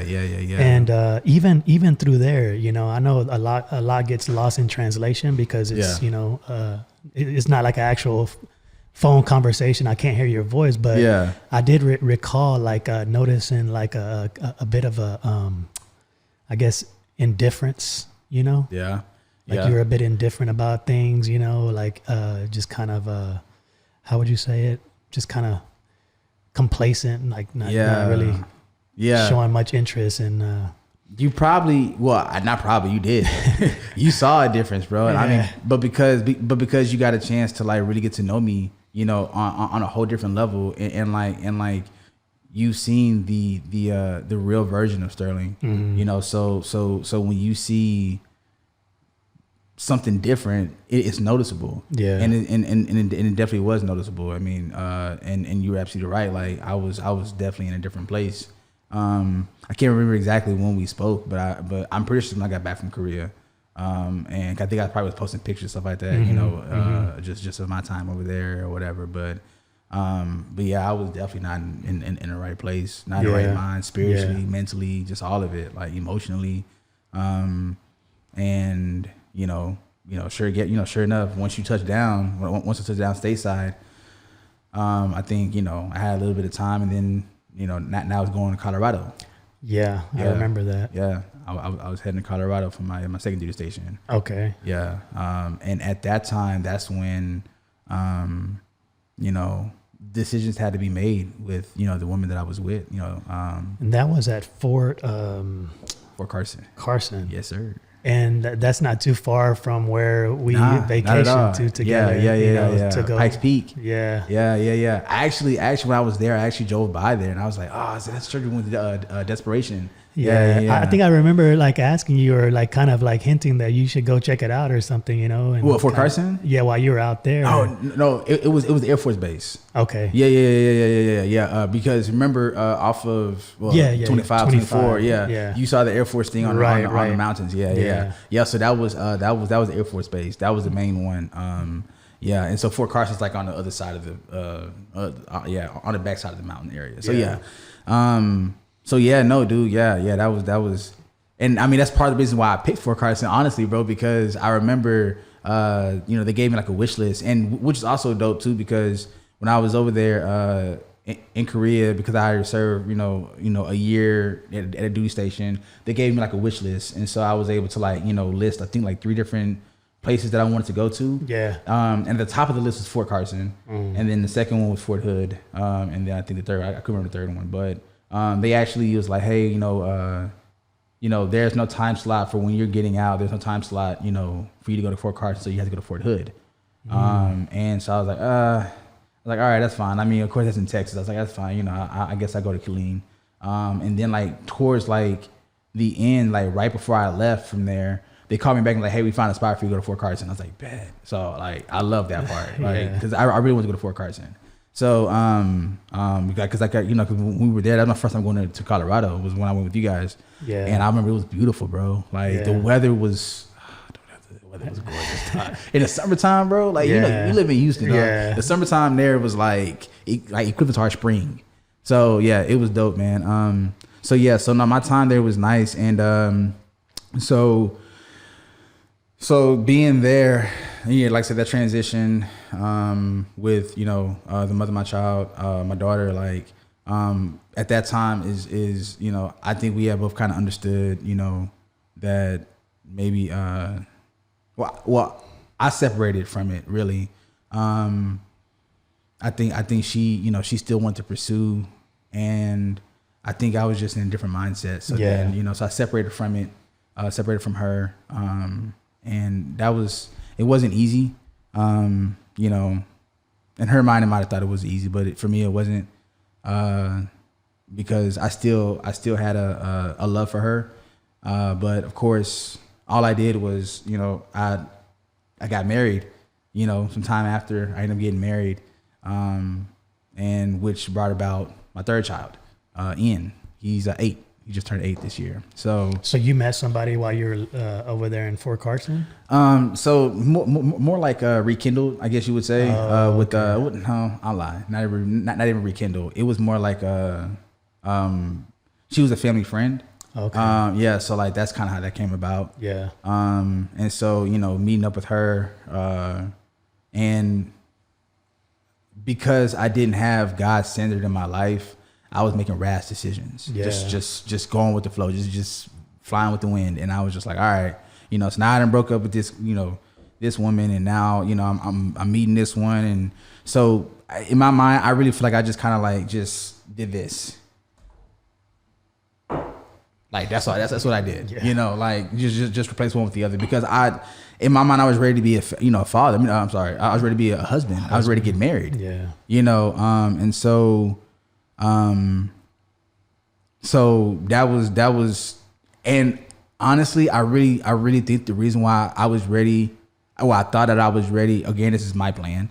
Why I thought I was ready to be a husband was because, you know, I wanted to reconnect with something, because I felt so disconnected for like, you know, these years now. Yeah.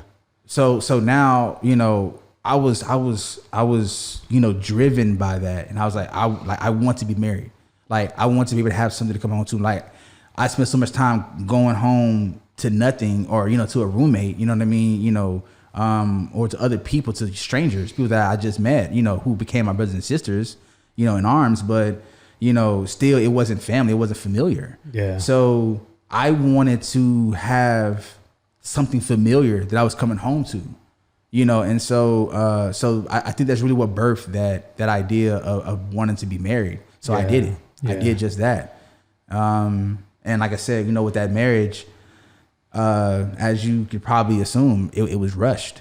It was a rush thing. Yeah. You know, and so growing up in church, growing up with, you know, a 2-parent household, having a phenomenal, you know, father who was a great example from myself and my brother. Mm-hmm. You know, like I was like, I'm ready. Like I know without a shadow of a doubt, if I can't do nothing in life, I can be a husband. I knew that without a shadow of a doubt. Like, I knew I was a lover boy. I was like, look, I got this. Too easy, right? No. Nope, not at all. Got married and just bombed it, man. I was not prepared. I was not ready for it. And that it was evident that I wasn't ready for it because, you know, we didn't take the time to get to know each other really and truly, you know, excuse me. It was just more so like, I think I like you. Yeah, we vibe. Yeah, okay, cool. All right, yeah, let's get married. You know, let's move you down to Colorado or whatever, and you know, we got this. Nah, that's not how that rolled. Yeah. You know, and so we completely like negated everything that comes with marriage. You know, like to get to know each other. You know, the good, the bad, the ugly, all of it. To just like jump right into it. So during the marriage, we saw the good, bad, and the ugly. You know, and so I'm pretty sure if we would have rewinded and went back from the jump, we probably would have never made a decision, you know, but because we was already in it, it was like, all right, cool. So she ended up getting pregnant. So when she got pregnant, I was ready for deployment. So now I get deployed.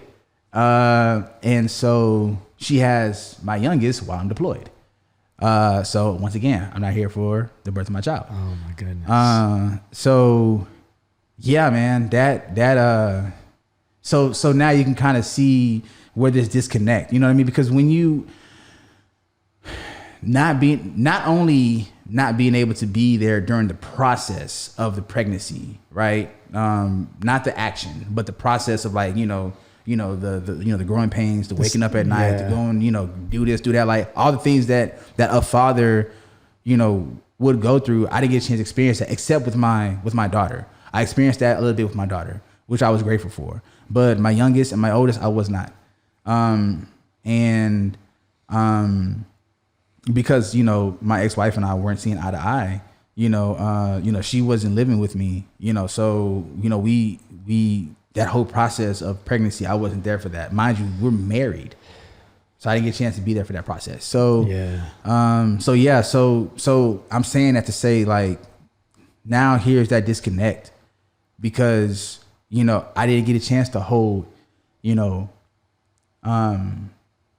didn't get a chance to hold my kids when they were born. You know what I'm saying? Like, and it sucks, dude, because like talking about this now, because I always pride myself in being like a private person, like, I know that only myself and God will truly understand, what was going on up here. You can't expect other people to like empathize with you or to sympathize with you or to understand, exactly specifically what you were actually going through, in your mind by yourself. You know what I mean? Yeah. And so you just you give up trying to explain it. You just accept whatever anybody else says. Because it's like, oh, you're, you could be a better father. You're right. I probably can be, there's no excuse to and this is what people are saying. There's no excuse for you to be the way that you are. Like, these are your kids. Yes, I completely understand that. But I also feel that like the story that I'm telling you right now, this is the first time that I'm telling myself this story out loud. You know what I mean? Again, the whole timeline. This is the first time that I'm telling my whole story out loud. Yeah. And being completely authentic and transparent about it too. Yeah. And so I didn't have a connection with my kids. Yeah. And like me now knowing how meaningful that experience is, bro, as a dad and being there for those moments, bro, like my heart goes out to you. I can't imagine like not being present, man. And, I can feel your frustration with, the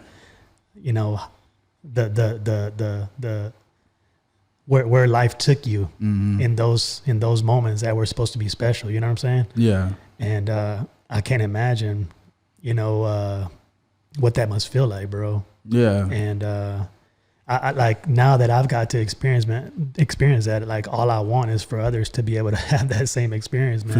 For sure. I know that's got to be tough. And, like you said, only you and God can understand why in those moments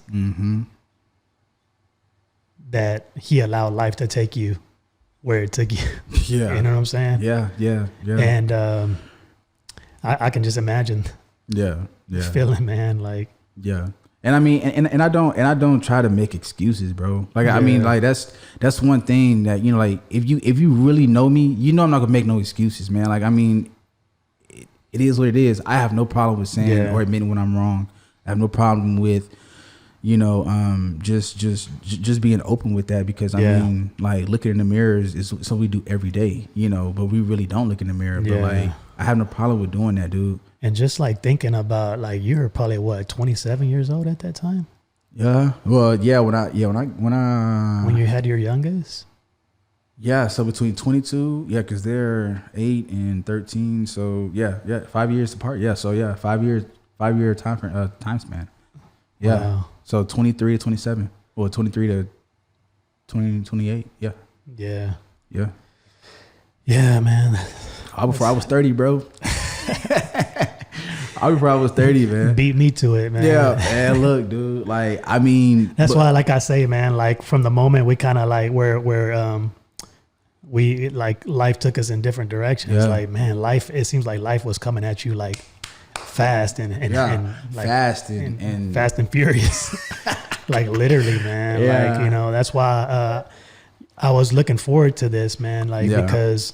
I'm grateful that you have the courage to come on here, you know, and I count it a privilege, man. I don't take it lightly that you chose, you know, me to come on here and share this with, bro. That's what I'm saying. Yeah. Like, it's special to me, and I knew that, and I know without a shadow of a doubt, man, that by you opening up and sharing this experience, man, that it can help somebody else that's going through something similar, bro. Yeah. Because like we talked earlier, man, there's nothing new under the sun. Nothing new. We may think that, oh man, like, you know, you've never seen this happen to anybody else. You know what I'm saying? Like, there's, you know, that you're the only one. You know, you cry yourself a river.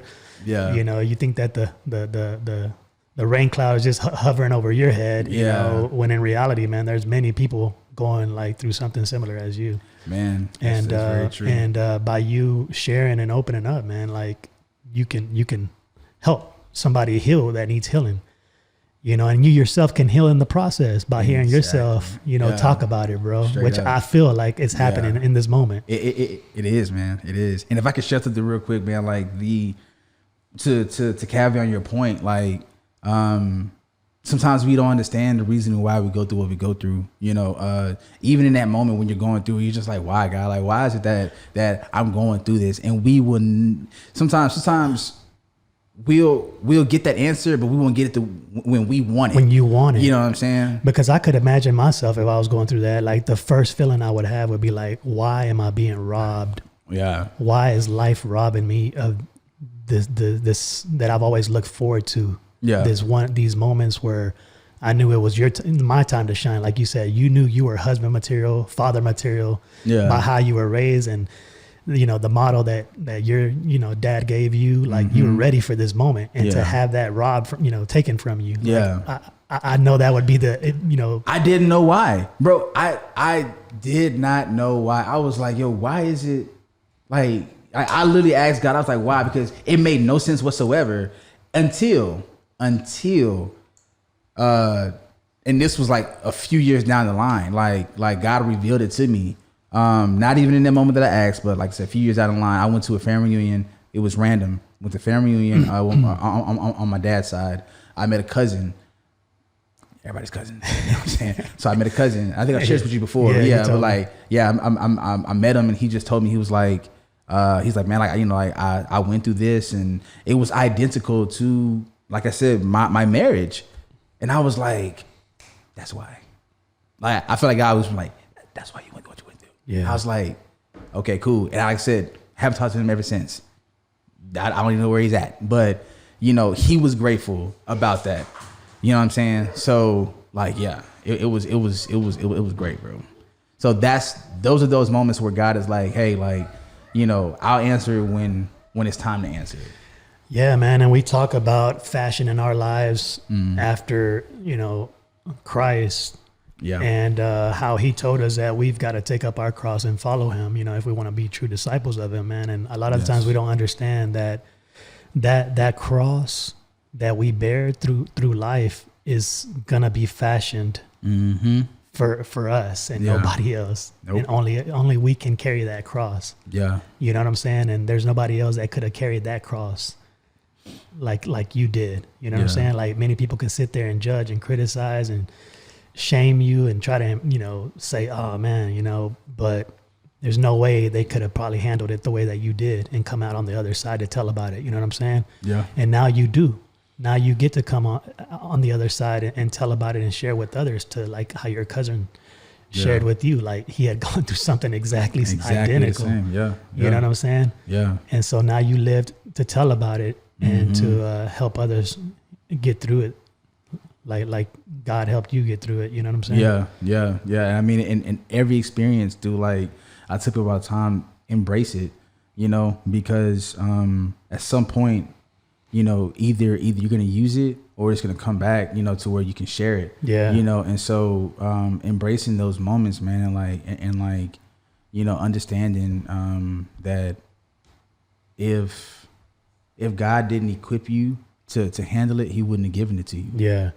Straight up. I mean, if we had a choice, none of us would want to be a sacrificial lamb. You know what I'm saying? Yeah, not at all. You know, but that's such is life, you know. He said in this life you shall have trouble, you know, but fear not, because he has already overcome. You know what I'm saying? And we talked earlier, like the word tells us that we shall overcome these hardships, these shortcomings, these adversities. We shall overcome by the blood of the Lamb that he shed, and the word of our testimony, our experiences, you know, through life, our personal experiences that we get to share with one another. Yeah, you know, that's why I value and I appreciate you, like doing what you're doing and having the courage to do so, bro. Yeah, man, I appreciate this platform. And I know God is certainly going to honor it, and I know this is going to reach somebody's ears that needed to hear it, bro. You know. So, man, I don't take it lightly, man. And it's, I count it a privilege for you to open up like you have here with us, bro. So now where you're at, like looking back and reflecting, you know, it's obvious that things didn't work out with your wife. Things kind of fell apart with that. You got deployed. And where was that to? So I went to Kuwait and Iraq. Kuwait and Iraq? Yeah. Okay. And did you experience any combat while you're out there? Because I know that's a hotbed. A lot of tension in the Middle East. Were you exposed to anything out there? How was that experience for you? Like, considering what you were coming out of. Yeah. So, man, honestly, that time over there was a blur. And I say that only because, you know, everything is just kind of heightened, dude. Like the moment you touch down in that country, dude, like, you know, you're just on high alert, you know, because you never know what can happen at any point in time, you know? So, you do what you need to do while you're over there. And when you come back, you try to just like leave it where it's at, you know, like compartmentalize. You just kind of leave it there, dude. I mean, you know, of course everybody has their experiences. You know, I was blessed to make sure that I got back here, you know, my focus was just coming home. How long did you spend out there? Let's see. I went over there in, I think it was in January, February. So yeah, so I was there for, I want to say I was there for like 6 months maybe. Okay. Yeah, I wasn't there like long because actually I wasn't supposed to go on deployment. I was supposed to get out of the military, but because they needed bodies, they was like, you're going, you know, so they shipped me out. You know, so, you know, even though I was supposed to be, you know, as they call it, ACAPing or whatever, or processing out, 'cause I was actually getting out of the military. Like my contract was done. Okay. You know, but they was like, nah, you going over there too. So I was like, all right, cool. Yeah. So yeah, I was only there for a short time. But yeah, you know, so coming back home, man, like, you know, just kind of getting back, like taking that breath, like realizing that like I could take that breath again. 'Cause you're holding it when you're over there. Yeah. You know what I mean? 'Cause like I said, anything at any point in time, I think I was over there when ISIS was it ISIS? Yeah. I think ISIS was still like a thing a little bit. So yeah, no, but I was just like, yeah, nah, I'm coming back. Definitely wanted to get out. Definitely was like, I'm done with this. Then, you know, of course, life, I feel like it has to be a part two, bro. 'Cause like my life is a movie.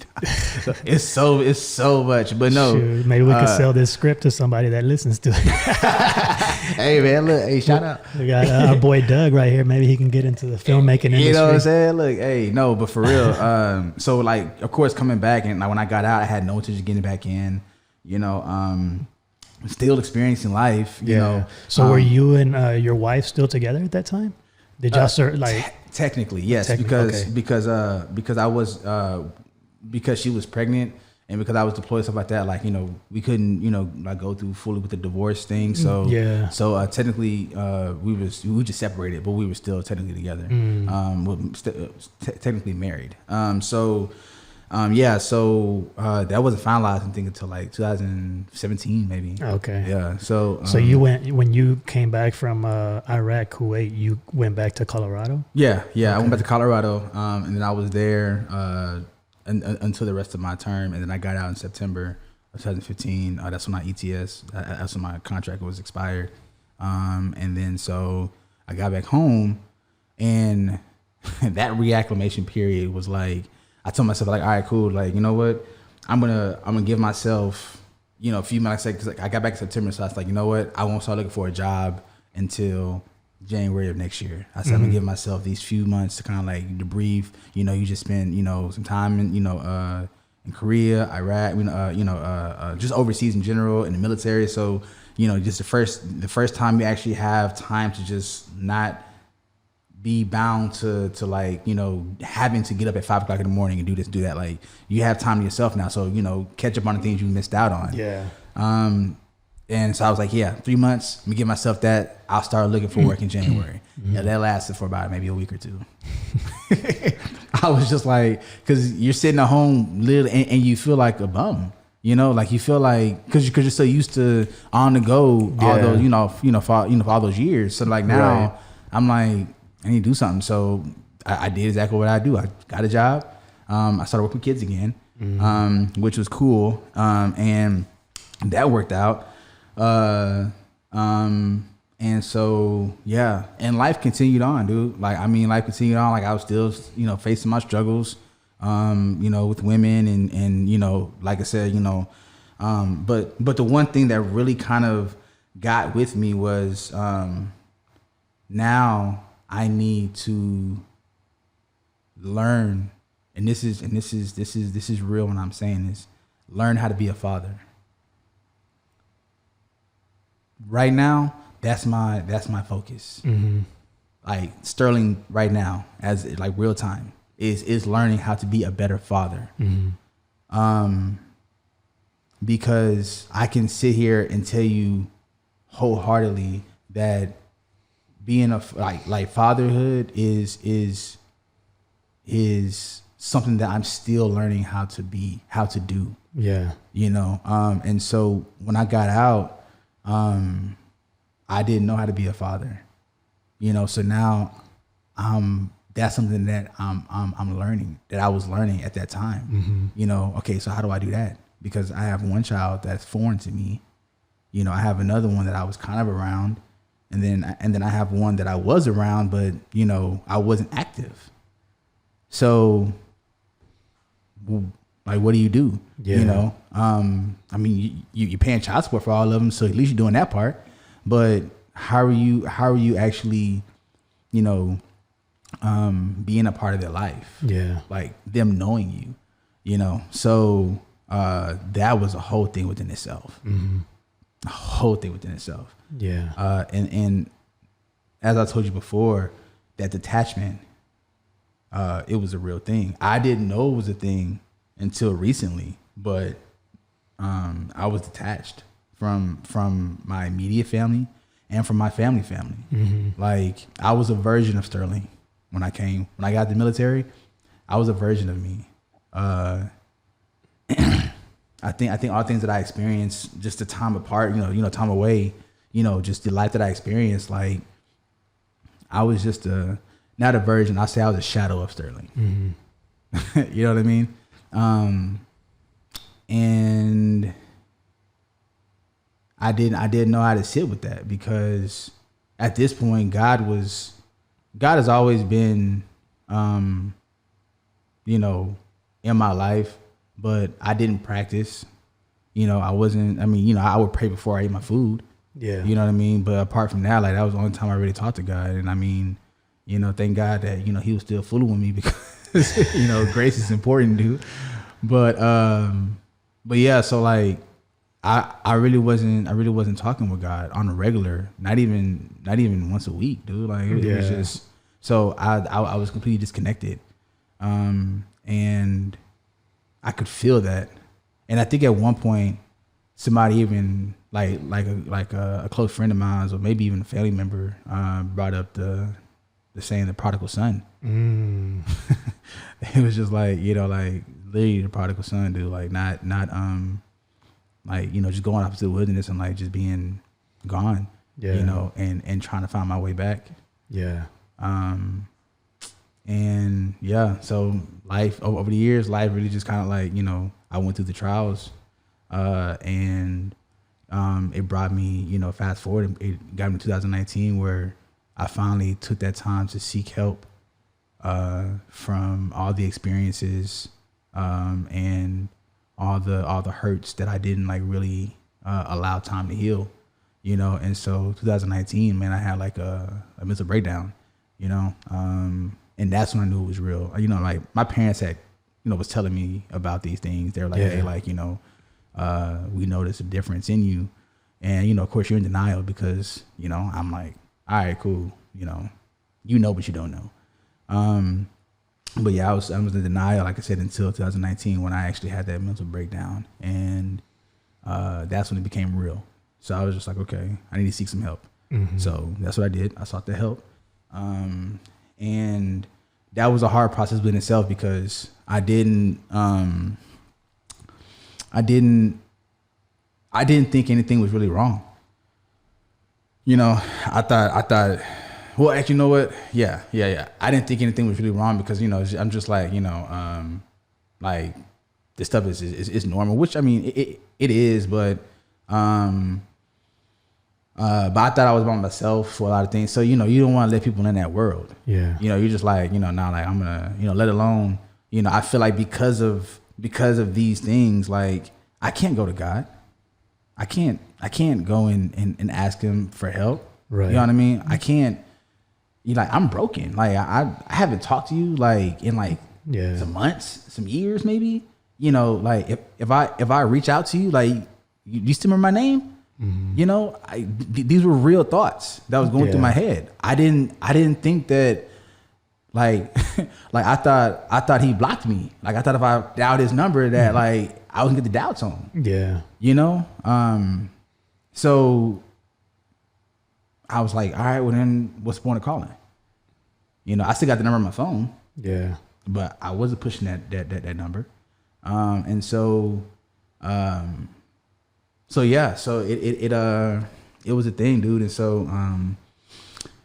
so when I sought the help, I was able to actually kind of tap in, man, and like, you know, really tap back into like God and like start that process of, you know, getting back into church, you know, getting back to Sterling. Yeah. You know, and I had my setbacks, you know, from 2019 to now. Yeah. I've had my setbacks, of course. You know, but I've experienced a lot. Yeah. Which I'm grateful for because I know that it's created me into the man that I am today, that's standing before you or sitting before you today. But tapping back into the source, tapping back into God is what really gave me, you know, that drive to keep pushing forward, you know, because God never left me. I felt like he did. I thought he did because I thought it was a one-sided thing. Mm-hmm. I thought like I gotta tap into him, but he's always been there. That door has always been there. He never got rid of that door.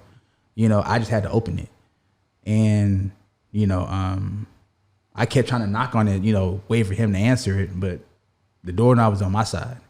Mm. You know what I mean? And so, so once I was able to understand that and realize that, I think that's when my life was able to start taking some changes. Again, not perfect by no means whatsoever. Yeah. But opened up my eyes and realizing and understanding where my help does come from. I think I was able to kind of get back, you know, and start this healing process of becoming whole again. Yeah. So that's where we are now, man. Yeah. Yeah. Because I remember there was a point in time where, like in 2020, where I think we could touch base again. Yeah. And you know, it was just kind of you know, just very what's up, you know, kind of brief. And you know, you want to know something funny, bro? Whenever I would talk to you, because you was always like a big brother to me. You know what I mean? So like it's like talking to like family members that know the real version of you, and so like it's something about this shamefulness that you experience, you know, and so, you know, but yet and still you're still crying out for help, like, you know, but you, like I said, you have that shamefulness because you don't want them to see, you know, where you really are, you know. Like I told you before, that pedestal. So I'm still trying to hold true to that image, the idea. Right. You know what I mean? So I think that's what you was feeling, man. Like, you know, I understand that. Yeah. And you could feel it like you knew what was up. You knew, and I knew you knew what was up. Yeah. And you know me, like we've always been respectful, and you know, we don't try to pry into anybody's lives, you know, and kind of just let you figure your way through things. But all the while, we want to make sure that, hey, you know, we kind of throw out that reminder, that little lifeline. Hey, we're still available if you need us here. You know what I'm saying? And that you did, man. That you did. So, and even you mentioned that, like back then, you wouldn't have been in the, you know, in the headspace to not at all to reconnect the way we have now, you know. And like I said, I was very grateful when you reached out to me to share that other platform that you hopped on recently, you know, because I was able to hear your voice, you know. It wasn't just through a message. I was able to hear your voice, and I could hear that joy, you know, joy, that joyful spirit, you know, in you once again, that it had been revived. And you know, it was so good hearing you on there, you know, although it was brief, you know, but it sounded like the old you that I was that I remembered. And I even told you that. You know, it did. So, and that's how this came about. You know, we started exchanging messages, you know, and then got on a phone call. And so I was just grateful to hear your voice, man, and to hear that you're in a much better place now, you know. And nah, man, it's been a long time coming. It's been a long overdue, man. And I appreciate you, like, you know, doing this. This is, you know, because like we're you went public with it pretty much. You know, us catching up like this, you went public with it when you didn't have to. You know, we could have reserved this and kept it to ourselves. And but that's not what the journey's about, though, bro. Yeah, so I appreciate the courage, man, the boldness, man, and I know without a shadow of a doubt, bro, like, you know, by you doing this, and even on the other platforms that you've been invited to share, you're gonna be able to reach and impact people. The more you get to talk about these experiences that you've been on, bro, because you have so much to share, you know, so much to tell about. You know, and that's what it's all about, man. You know, we all come from different walks of life, but we can find a lot of things in common with each other if we just talk about it.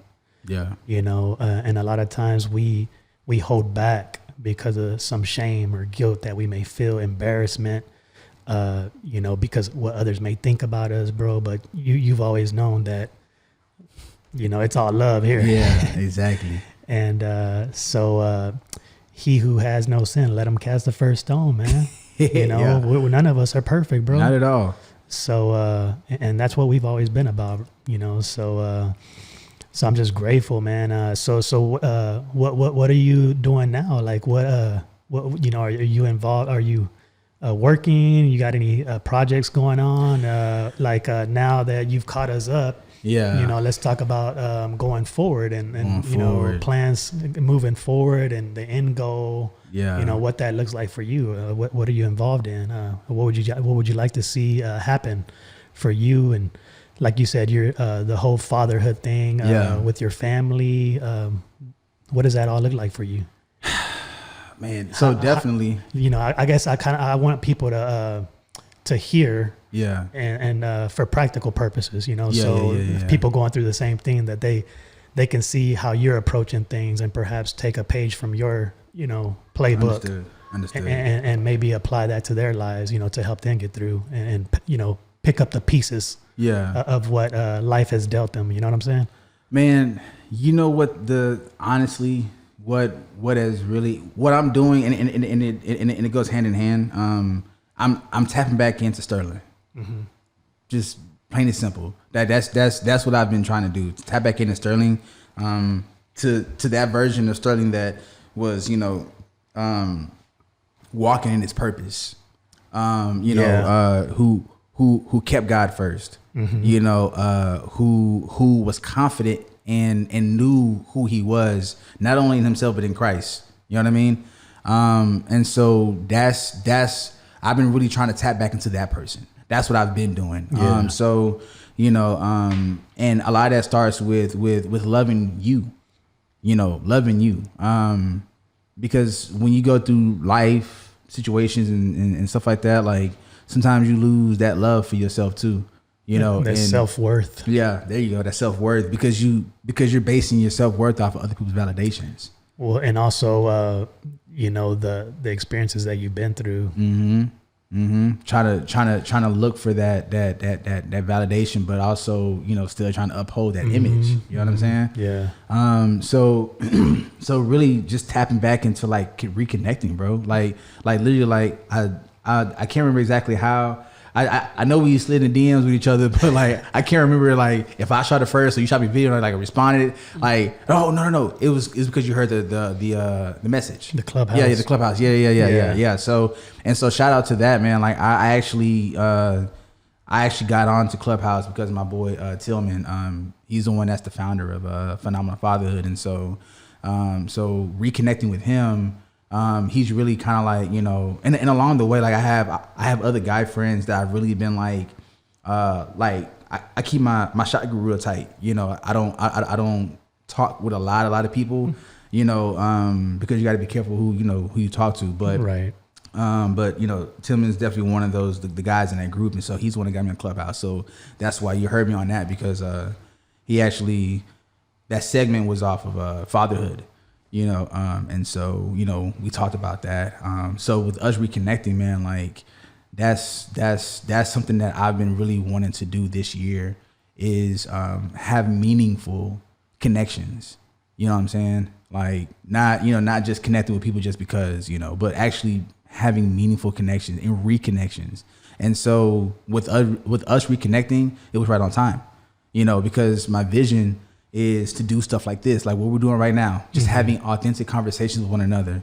I've gotten past the fact that we have cameras here because, I'm looking at my brother and I'm just talking to him like we're on the phone or something. Yeah. And just sharing like experiences, and so, but these type of connections and conversations, I feel like is what's needed, the world, but specifically men. And this is why this is my vision with men, because conversations like this is not really heard of. We don't really do it. We weren't taught to have these type of meaningful conversations. We were taught to just suck it up. Yeah. And just be like, all right, yeah, you'll be all right. But doing this right here, I feel like that's what God created. God created to happen, for us to have these conversations, you know what I mean? To sharpen one another. Yeah. And so that's really what I've been doing, bro. It's like, I got my job, that's my money maker. That's what pays the bills. Right. But where my focus is right now is building my relationship with God, building my relationship with myself, building a relationship with my family, like I said, my kids and stuff like that. Mm-hmm. And preparing myself for the next level. Yeah.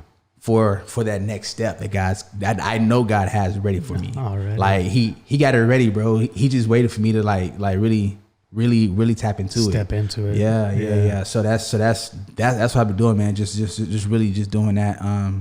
And the project, you know, that I talked to you about before, actually, you don't know it yet, but I'm gonna tell you. I have this project that I'm working on, and I actually wrote your name down on it because I wanted you to be a part of it too. But it's just, like I said, having a panel of men just talking about certain topics and getting different views from men my age and men, you know, who are older, but getting different perspective and then bringing them together, you know, and like, you know, discussing those things. And this is real conversation, real topics, you know, because again, like I said, I feel like the problem is that we don't talk, you know, so that's a project I'm working on, and, you know, working on building my own brand. So yeah, just stay tuned. That's what's up, man. Yeah. No, I'm glad you're on the up and up, man. Man, for sure. You know, yeah, I had an idea, but I didn't know it was to that extent, you know, where life had taken you, man. And I knew you had a story to tell. Yeah. And I'm so grateful, man, that, like I said, I can't say it enough. Like, you know, that you have gotten us, you know, caught up to speed and filled in those gaps for us, man. And I know it's going to help so many people the more you get to tell about it, you know. So yeah, man, I appreciate you, man. And like, you got any other plugs you want to make? Any shameless plugs, man, before we sign off and wrap this up, man? I know you. I heard you on the Clubhouse. Like, what's your involvement with those guys? Is there any more episodes to come on that, or is that a plug? I didn't know what a plug meant. I was like, you're promoting things that you're involved with, you know? Yeah. All right. Yeah. I mean, so Clubhouse is definitely a platform. I mean, I don't have a room per se, but you know, I'm still new to Clubhouse. So, you know, I tap into a Warriors collective group. You know, they have rooms like early in the morning that I chime into. They do, you know, self-love type practices, where, you know, you share one thing that you love about yourself, one that you're grateful for, one thing that you desire, and one thing you're proud of yourself for. Okay. And those are things I feel like is pretty important, man. And it's definitely helped me out on my journey because, you know, being able to do that. Is that elaborate a little bit more about the Clubhouse? Because that was my first time ever hearing it. Is that like an app-based type of platform, or is it on the internet? Like, how can people like you just link up on there? Yeah, so it's actually an app, man. Like I said, my boy Thompson got me on it. He was like, hey man, download Clubhouse.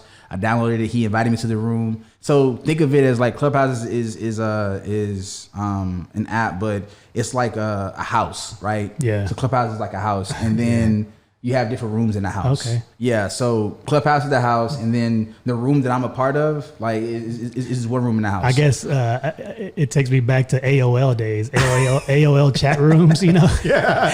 Okay. I mean, but like, I mean, and it's completely functional through like the phone. I don't know if it's, you know, people do it on the on laptop, stuff like that. But yeah, I don't know, like, you know, you just chime in, man, and like, you know, you can join different rooms, and you know.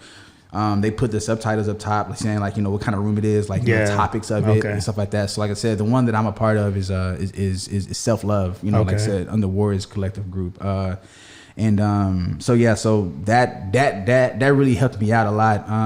Well, it's still helping me because I still jump in on it too. Okay. You know, like I said, my boy told me he has his phenomenal fatherhood thing, that he's really been kind of like helping me with my journey too, helping bring certain things to light, and also kind of keeping me accountable. My boy Day, he's doing the same thing as well. You know, he has his connections. You know, like I said, I keep my group real tight, man. Yeah. You know, people that I talk to on a regular. Okay. My boy Johnson, he's a guy that I have from the military too. So, you know, everybody that I surround myself with, you know, like you said, have kindred spirits, like mind. Like, so I'm not going to surround myself with somebody who's not trying to succeed in life. Right. I'm not going to do that. Yeah. You know, because I want you to challenge me. Yeah. You're trying to be more intentional about it.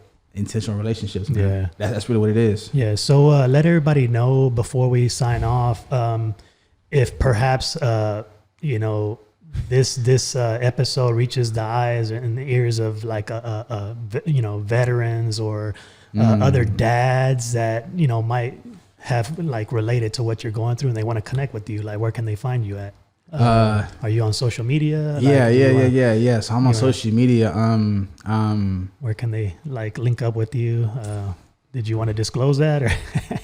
Let me. I gotta actually look at my thing because like I'm still new to just doing it. So right now, I'm my Instagram is just Sterling 1437. Okay. So that's like my main platform. Okay. I'm working on the business platforms. Okay. But yeah, no, for sure, man. Like if you have any questions, I definitely have the resources that I can throw your way. Okay. Hey, like so right now I'm resourceful. All right. Yeah, there it is. I'm resourceful. But I will be, that guy here. I'm working on that though. Yeah, and if anybody you're a friend of the show, and I know this is not gonna be your last appearance here. Not at all, bro. I'm hoping. I know that the next time it'll be probably more lighthearted. Yeah. Look, we dove into the deep today. yeah. So I'm sure the next time we'll be cutting up a whole lot more like we're used to doing. Exactly. So, you're a friend of the show, family, and I know this won't be your last appearance. So if anybody is looking to connect with Sterling, you guys can. Reach out to me as well, and I can put you through. Yeah. So do that. But yeah, man, I really appreciate you coming on here, bro. I appreciate you, bro. Thank you, man, for sliding my DMs, bro. Shout out to you, man. Shout out to brother SJ, Elder SJ. There you go, Elder. Yeah, because you reached that status. Sister Debbie, Daz. Yeah, my man. boy Daz. Yeah, man, my brother, man. Hey, shout out to him too, bro. Like he's actually doing really, really good, man. Like he does photography and stuff like that. So if you know anybody that needs photography, bro, like he's good. All right. Really good. Yeah, do that. Cool, man. Well, thanks a lot for coming on, man. It's been such a treat.